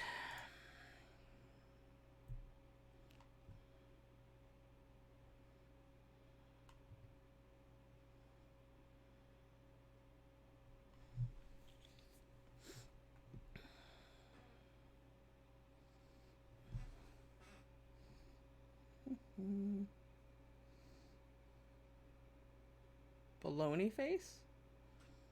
Okay. No judgments. Ooh. All of the planes.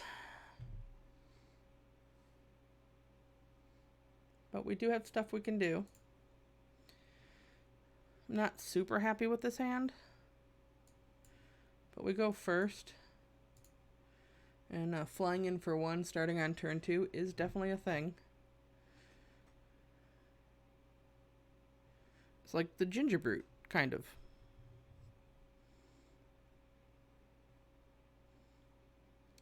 Well, that's fun for them. Ooh, going for the pretty lands. I approve. Hey, speaking of Ginger Brute. Nope. Okay.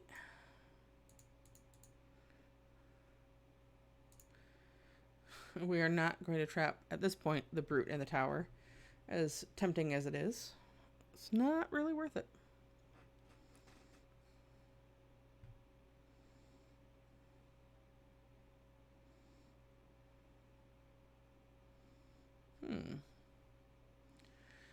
So that costs 3 to equip.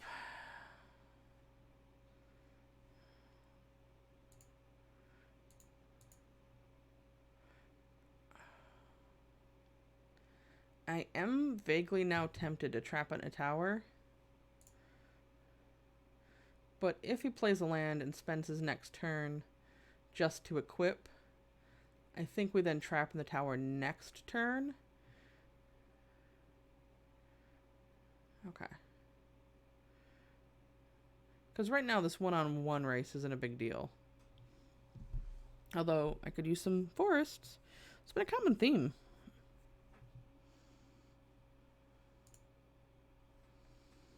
I mean, we have 9 forests in our deck, so it's not like I'm requesting a unreasonable thing here. All right. So we're gonna put the counter on this guy.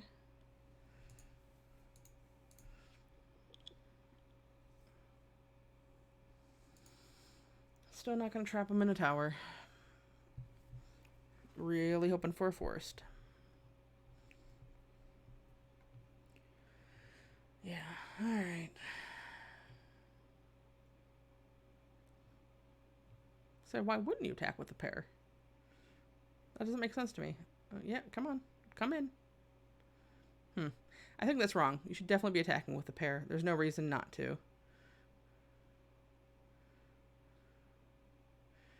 Oh my gosh. Okay, this is vaguely annoying. I think at this point we trap in the tower the brute. At worst, they're going to spend their turn moving the skewer over. We need to do something. Slow them down a little bit. Not drawing a forest here is really hurting us.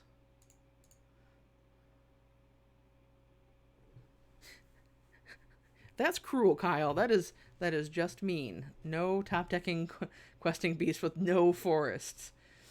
We've got 5, 6 white sources right now, and we have 8 white sources in the deck. So, oh, balls. Okay, where's the trap in the tower now?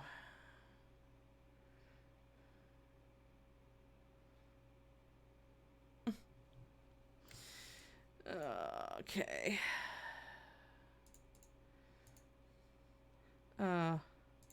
Unfortunately, this is not looking good. Like, we really want to draw somehow both a forest and a trap in the tower in the same turn. That's basically impossible. Oh, goody. That's exactly lethal. Yeah, alright, well, that's a thing. That's called variance, and that's why we love the game. Alright. I'm still pretty happy with how the deck is working. That was just... I probably shouldn't have kept an all-white hand, but that was statistically improbable. And I don't expect to be hit for 13 in one turn. So, yeah. Alright. Let's just win this one. Okay. We've got a 1, a 2, and a 5. But we'll be able to turn on their adamant. So, yeah, let's do it. Keep. Okay, another food deck. Let's get the punches in early.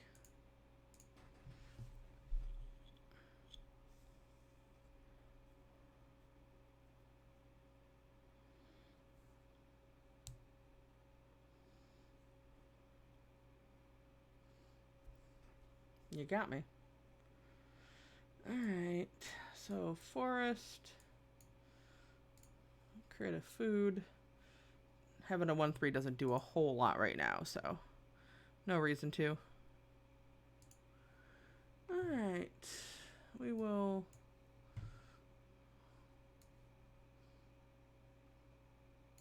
Yeah, I was tempted to wait because we do have some cards that care about adventure, but I don't think it's worth it right now.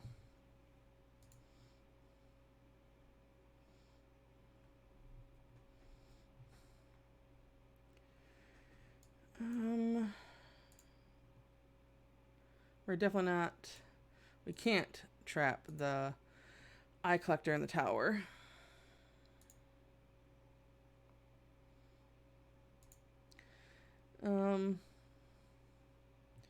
We could rally if they play something crazy.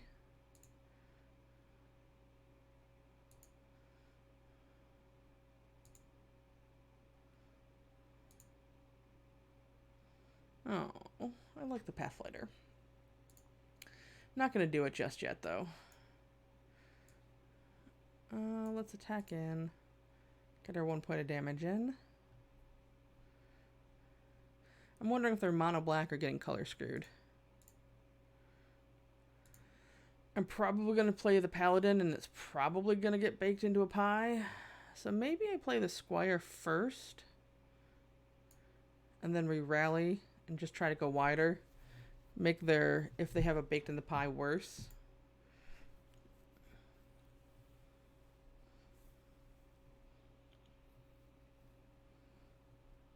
I mean, there's something to be said for putting more threats out, but I just feel like we'll be walking right into a baked into the pie. Or festive funeral. Currently at 2.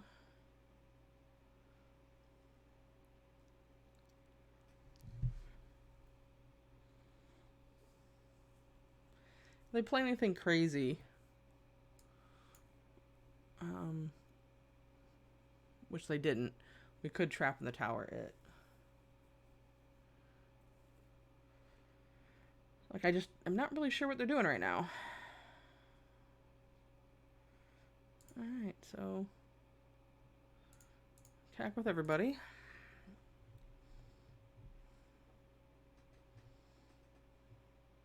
They might have the +2/+1 Death Touch card.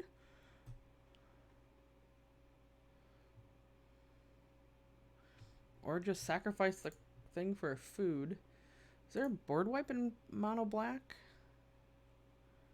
There's a thing that gives -3 to a type. Which, I mean, human would basically wipe out our board. Let's just play the fox. Like, again, I feel like we could play the paladin, but they're not really... They're not doing anything right now. And I'd rather have some wider threats to get rid of maybe their spot removal. I don't know. This is weird. It's kind of a weird game. Yeah, the -3. I mean, I do have a ton of humans that would all die to that thing, but not the fox.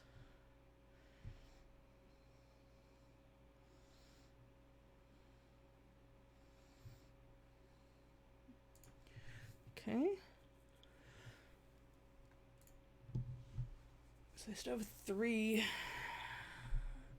mana available. Having the Witch's Oven does make trapped in the tower a little worse.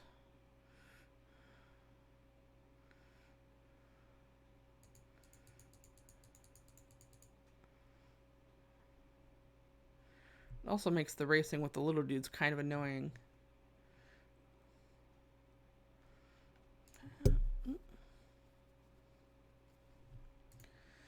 Alright, so... I'm gonna keep holding on to... I'm afraid of them having, like, discard spells, which is the reason I'm holding on to land. There's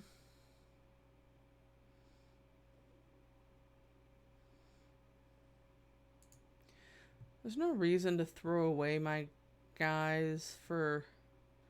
I mean, I guess it does give us 3 extra damage if he blocks this one. I don't think it's that type of game just yet.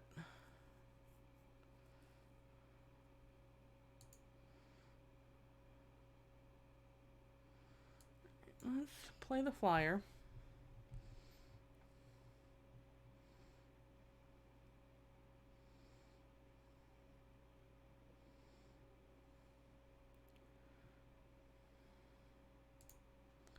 Gonna end my turn. See what they got going on.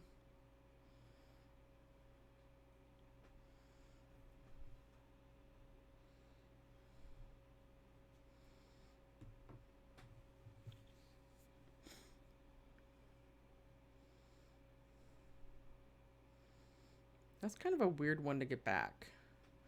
I mean, I realize they don't have anything else, but I'd almost... Ah, okay. That makes a little bit more sense.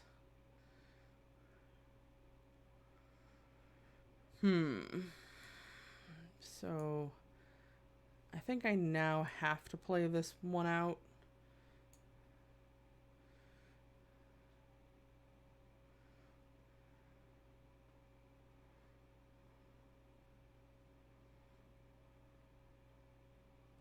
And now we know that they, at least in part, were probably slightly color screwed.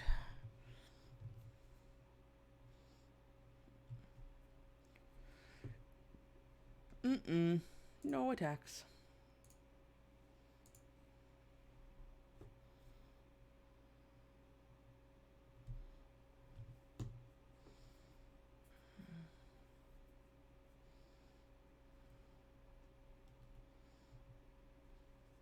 All of the eye collectors. It's a good thing I wear glasses. You can't get through it. All of the talls. Alright. So I need the 5 damage to a flying creature now. That would be great.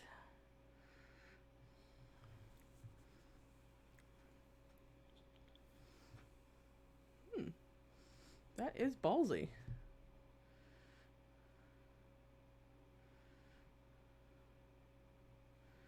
Nope. You got me.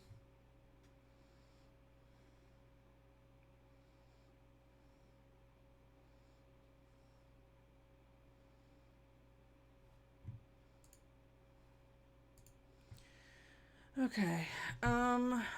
See, they're at 15. We could trap him in the tower. Swing with everybody, and that's gonna do everybody but this guy. So they'd kill this guy, let's say. And so that's 6, 7, 8, 9, 10. But then they're gonna sack this, and they're gonna go up to 18, so they're at 8. I still think that might be right. Simply because of how wide we've gone right now.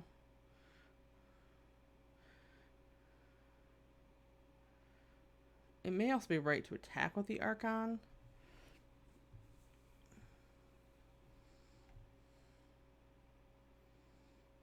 So if they block that, it's 2, 7, 8, 10, 11, 12. Alright, forget it. We're attacking with everybody.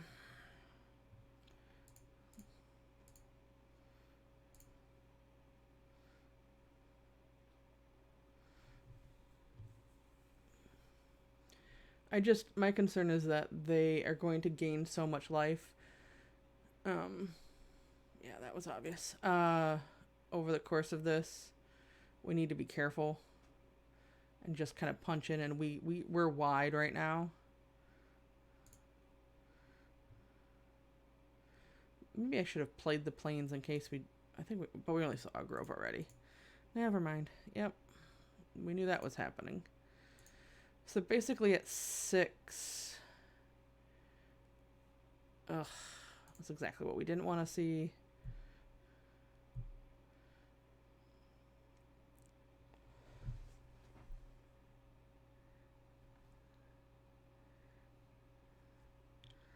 At least they shouldn't attack. And we have a couple different outs. I'd love to get a Outlast? No? How about a Plains?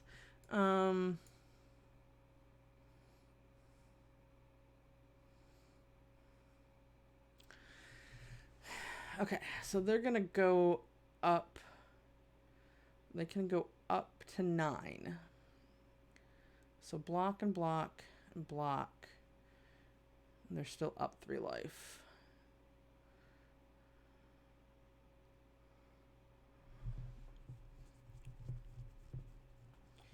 If they double block this guy, block this. 3, 5, they're still at 1. I don't see a profitable attack in here for us, which is frustrating. If I had a trick or anything... Yes, now I can top deck Beast. That would be perfect. I also wouldn't mind...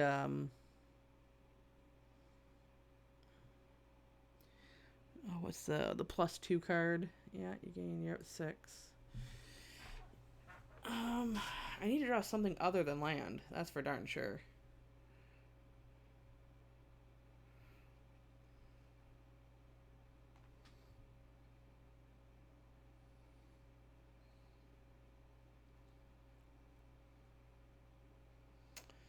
Yeah, I needed them to not draw that. That's annoying. Okay.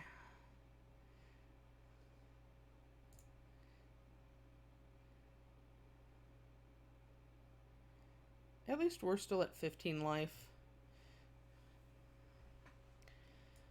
Okay, I can stop drawing lands. I'd love to see the giant. That would be good. Yeah, unfortunately there's still no profitable attacks. I'd prefer to top deck the giant, I believe. So I'm at 8, 9, 9, wait, math is hard. 7, 8, 9, 10. I've seen 11 lands in my deck already.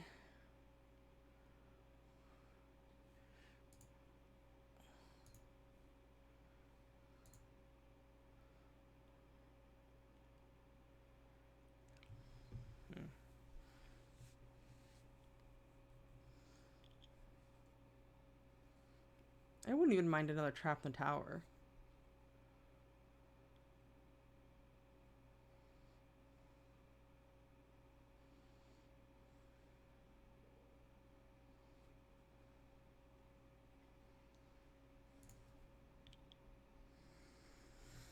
Alright, well, that's something. Doesn't do me a whole lot.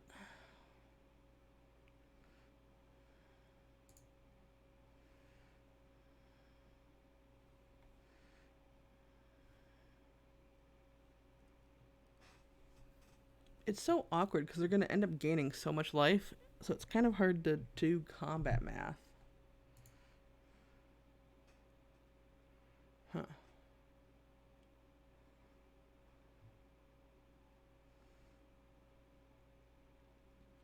What do you have in hand that you feel comfortable doing this?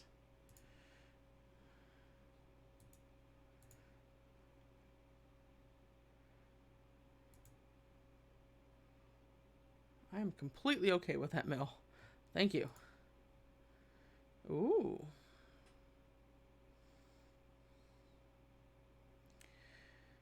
Alright, well, I think we push. We're only in real trouble if they triple block, because our outflank can kill any of their creatures. So done. Now the question is, I can kill the spider, 2, 4, 6, 7, and then trade.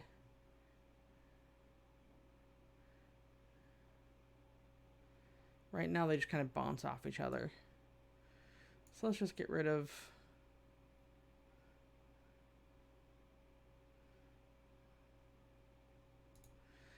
Let's actually get rid of the spider. For theoretically, we're 2 for 2ing, although they'll probably sack something to the witch's oven.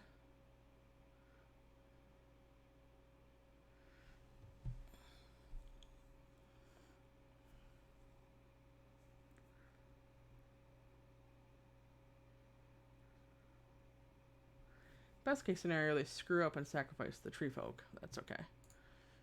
It was worth a hope, at least.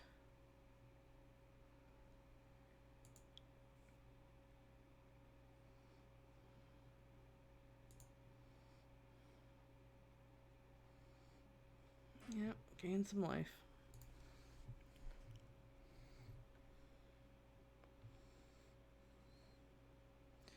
This is a surprisingly grindy game here.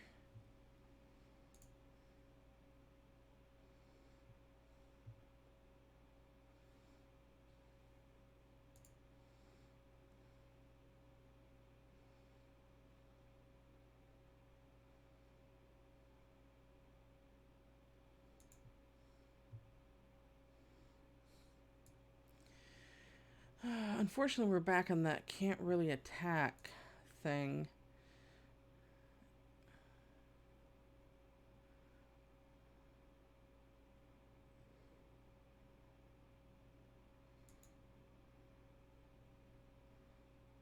They're at way too much life. So I wouldn't mind seeing the giant. I wouldn't mind seeing questing beast. So many eye catchers. They've got 17 cards in their deck. I have 16, so I lose the mill race.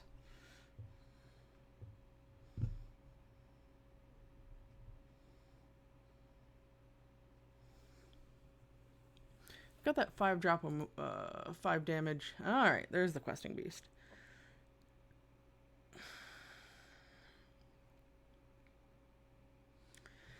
So if you play the questing beast, one of them blocks that. One of them blocks this guy. And we're getting in for 1, 2, 4, 6, 9, 10 damage. Losing 2 guys, they lose 2 guys. This just keeps feeling bad.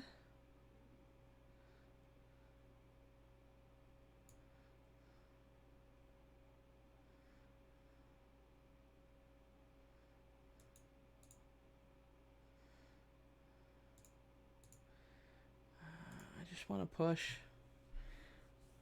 If we keep sitting here, we're not going to do anything.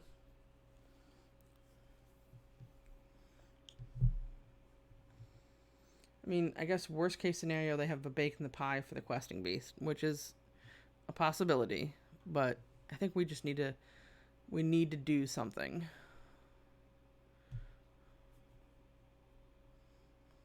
I would still like to see the giant. Alright, this makes me think they have pie for the questing beast. Yep.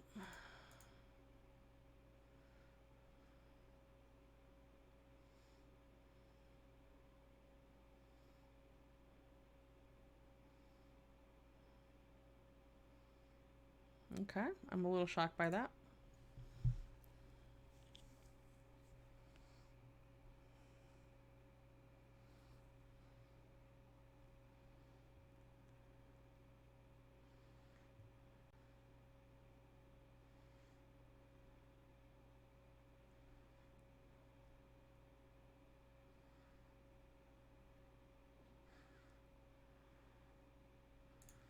Well, oh, okay. Well, this throws combat math all off. Ugh.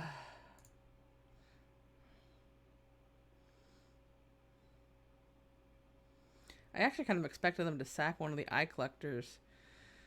Because you need 2 or 3. You need 2. So they could have sacrificed an eye collector to make a 7/7.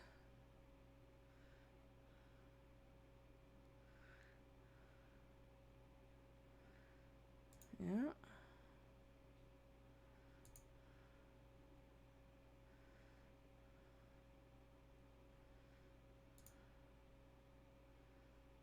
Oh, goody. Oh, there's my guide mother. There's my outflank.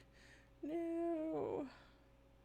Okay, this could be bad for us with the cat.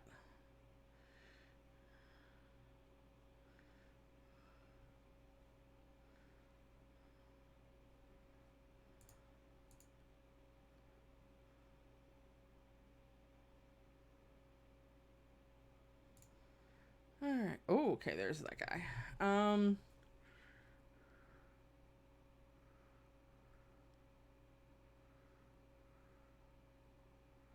So we know they have the cat. So I actually think we do play the beanstalk giant at a time just to make the square bigger. To make... Oh, that was the wrong click. Well, within the deck more. 2, 4, 5, 6, 7. At least we can still play it. Because we have all of the lands.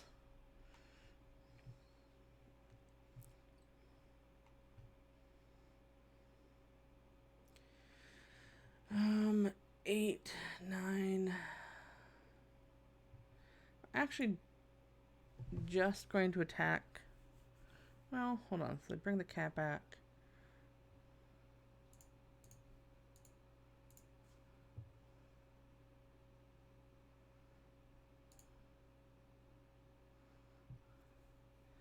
I'm concerned about attacking with the fox and then getting beat back for exactly lethal, which is why I'm leaving him back.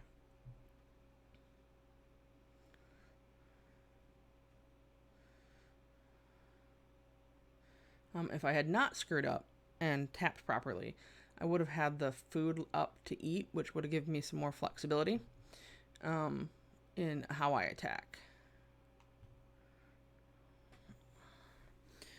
But yay, misclick. At least normally in like real life, I don't screw up that way. It's only on Magic Arena and online that gets to happen. Okay, yep.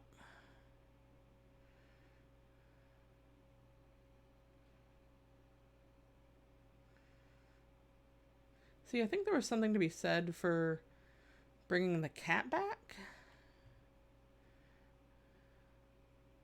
But I didn't actually do all the math enough to really think about it.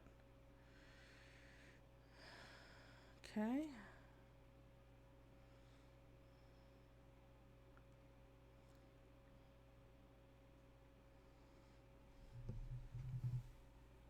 They could still gain up to 9, which is annoying.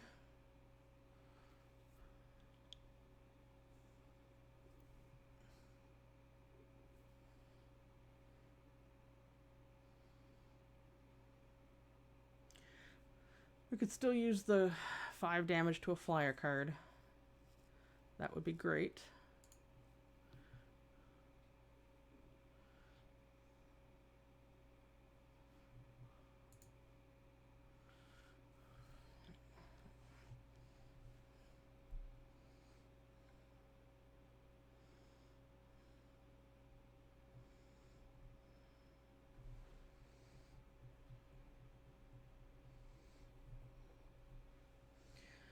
So much land.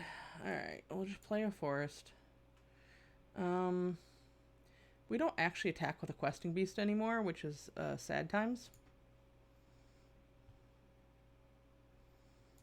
But we do attack with this guy.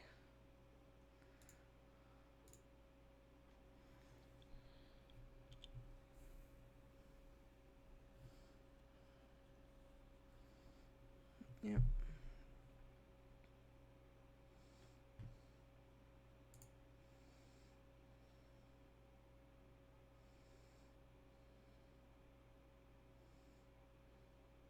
I'm surprised they didn't eat that for food. He doesn't have trample, and the 1 damage does literally nothing.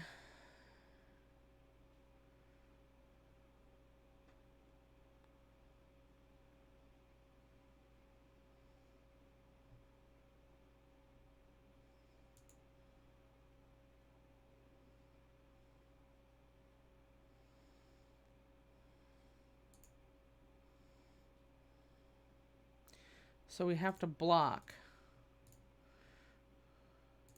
and then eat our food.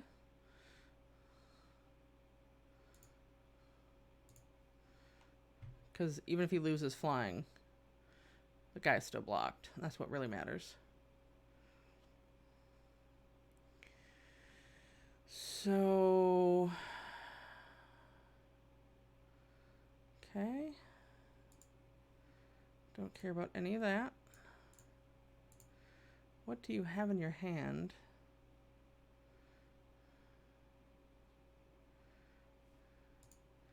So we could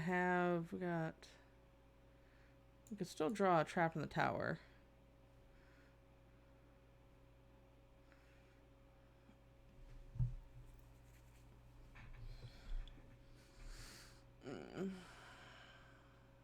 Okay.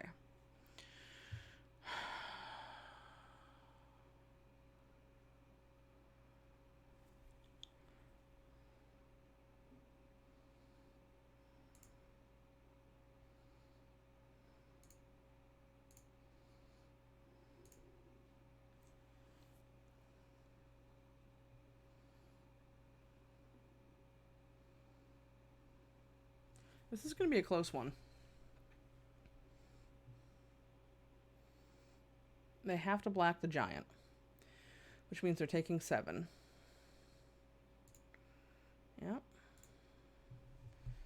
The fell is going to give us a food, so we're at basically 7. Well, there's some assumptions there, I should say. Yep. Yep. We may need to play fell on our turn, because if they sacrifice the collector, one of the collectors in response to fell, we won't get the food token.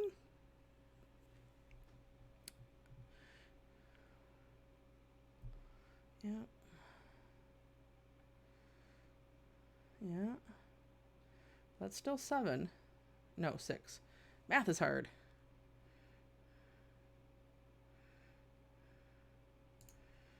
Okay. Yep. Kill the kitty.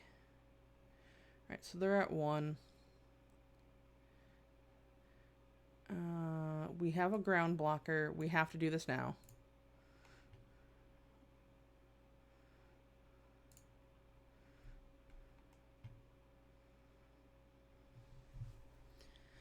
So we're basically at 6.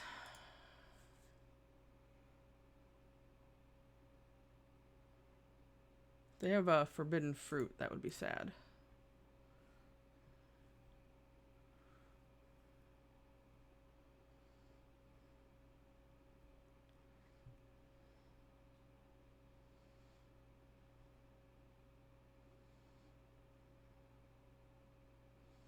Oh, no, they still can't kill me that way. It's like if they had a way to sacrifice the cat, because they could get 2 foods, cat back. But they're just... Oof. This is a tight one.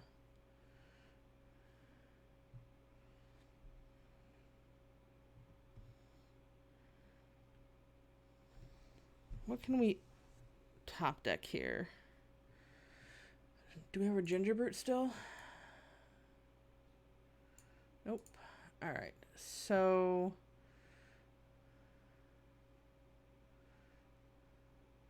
They're going to sacrifice a food, get the cat back. They can go up to 7. I mean, I don't think we have a choice. We hope that somehow this works out to our advantage. I don't know, though. Because they can bring the cat back, take us to 1, take them to 2. Block. Yeah, they're at 4. See, I think that was wrong. I think you need to bring the cat back to get me down to 1. Because then the cat can block this. You hope to draw a creature that you can sack next turn. And then get the cat back and kill me. So... But maybe there wasn't enough mana. Oh, that's annoying.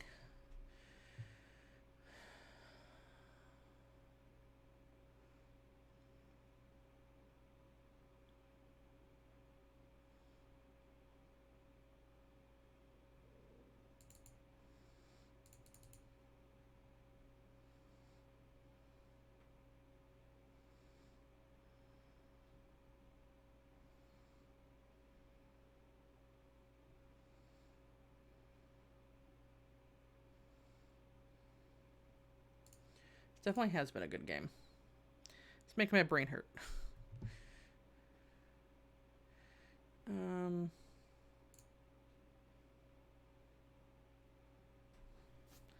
Is there any... I mean, I think we...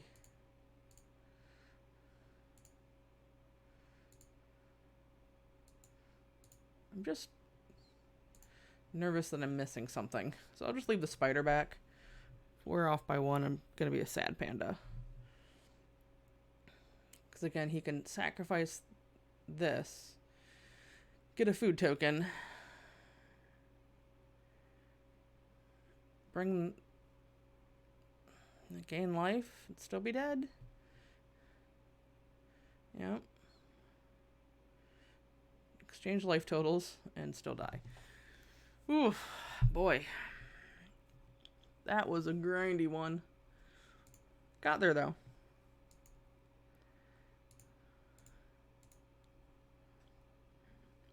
I'll have to go back and re-look, but I think there may have been a better line where he plays, like I said, sacrifices one to get the cat back to do a blocker and to drain. And then because he top decks Bognati, kills me. But maybe I was wrong on the life totals. Either way, it was a close one.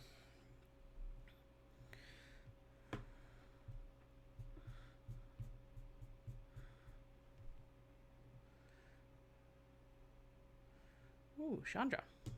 Fire. Alright, I've gotten screwed by not having green, even though there's more green than white. However, I do have a trapped and a pathlighter, and as soon as I draw a forest, we're good to go. Remind me when I lose that I should have mulliganed. Play. We really just want to see a forest. Nope. Okay. Hey, look, a forest. I want one now. Nope. Alright, they're playing red-green. I'm not going to play Trapped in the Tower yet. There are much scarier creatures in red-green than the 3/1. Although that's really annoying.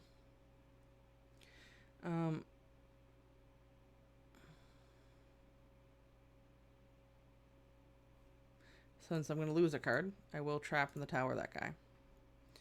This costs 5 to move, so that's fine. Oh my gosh. We are just going to get super punched in the face for being greedy. Alright. We're going to have to discard. I don't think we need 2 of those guys. We really want to hit a forest, play the Acolyte, and then play this guy just to block this guy.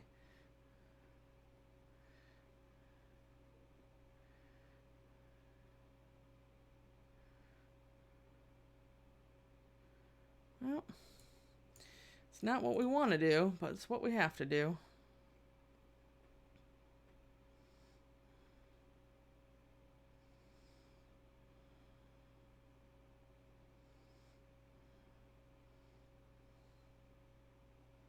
You could have destroyed this. No? Okay. Oh, look. Well, we're not actually dead.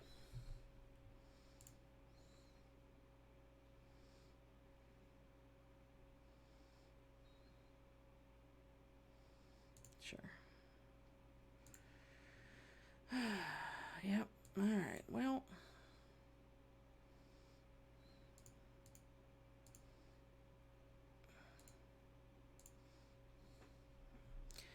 Come on, forest.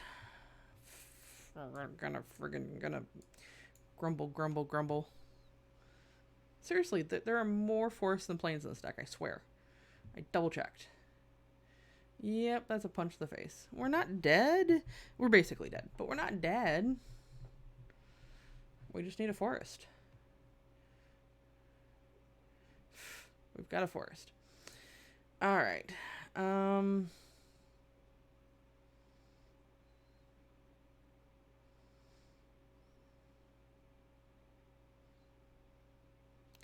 going to play the Squire. If anything, this is the card I want to block with this one. If they have something better, removal will kill it, or this guy. We really want another forest.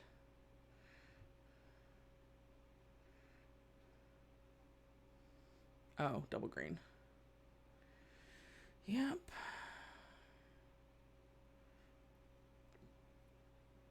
Okay. So he's probably going to equip this, so it'll be a 6.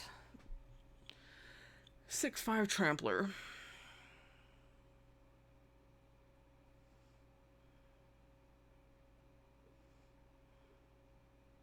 Which means the only way we survive is by playing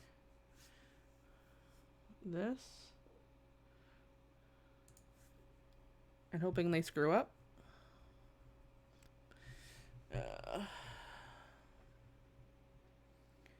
Okay, so we block there and there. We're not dead?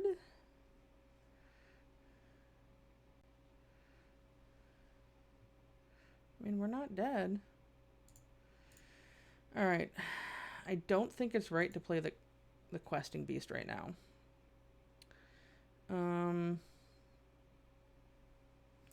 I think what we do is create some food. We need to give ourselves a little boundary. The curious pair is just going to die to the tree folk, but allows us to block the witch stalker and eat, I think. I mean, again, we're in trouble. We're dead.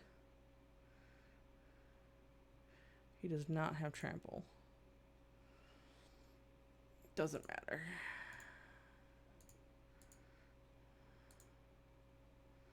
Guess technically this eats 5.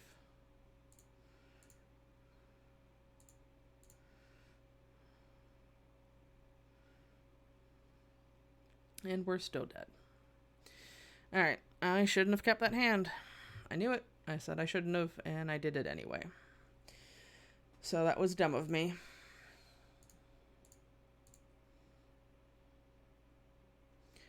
Alright, that unfortunately was how we go out, is by me getting mana screwed and keeping a hand I probably shouldn't have kept. But this deck went 6-3, so that's not terrible. Green-white, good stuff. We had that adventure sub-theme, but not as much as we probably should have. The questing beast by far was the MVP. But making that beanstalk giant fly with the guide mother also was a thing. So I'm definitely glad that we managed to get in a second draft. The first one was a train wreck. So we're going to call it good. It's Saturday night, and there are some parties to attend. So I hope you all have a great weekend. I will be back on Monday about 7:30 to do another one of these drafts and keep climbing the ranks. So I hope you join me then. So have a great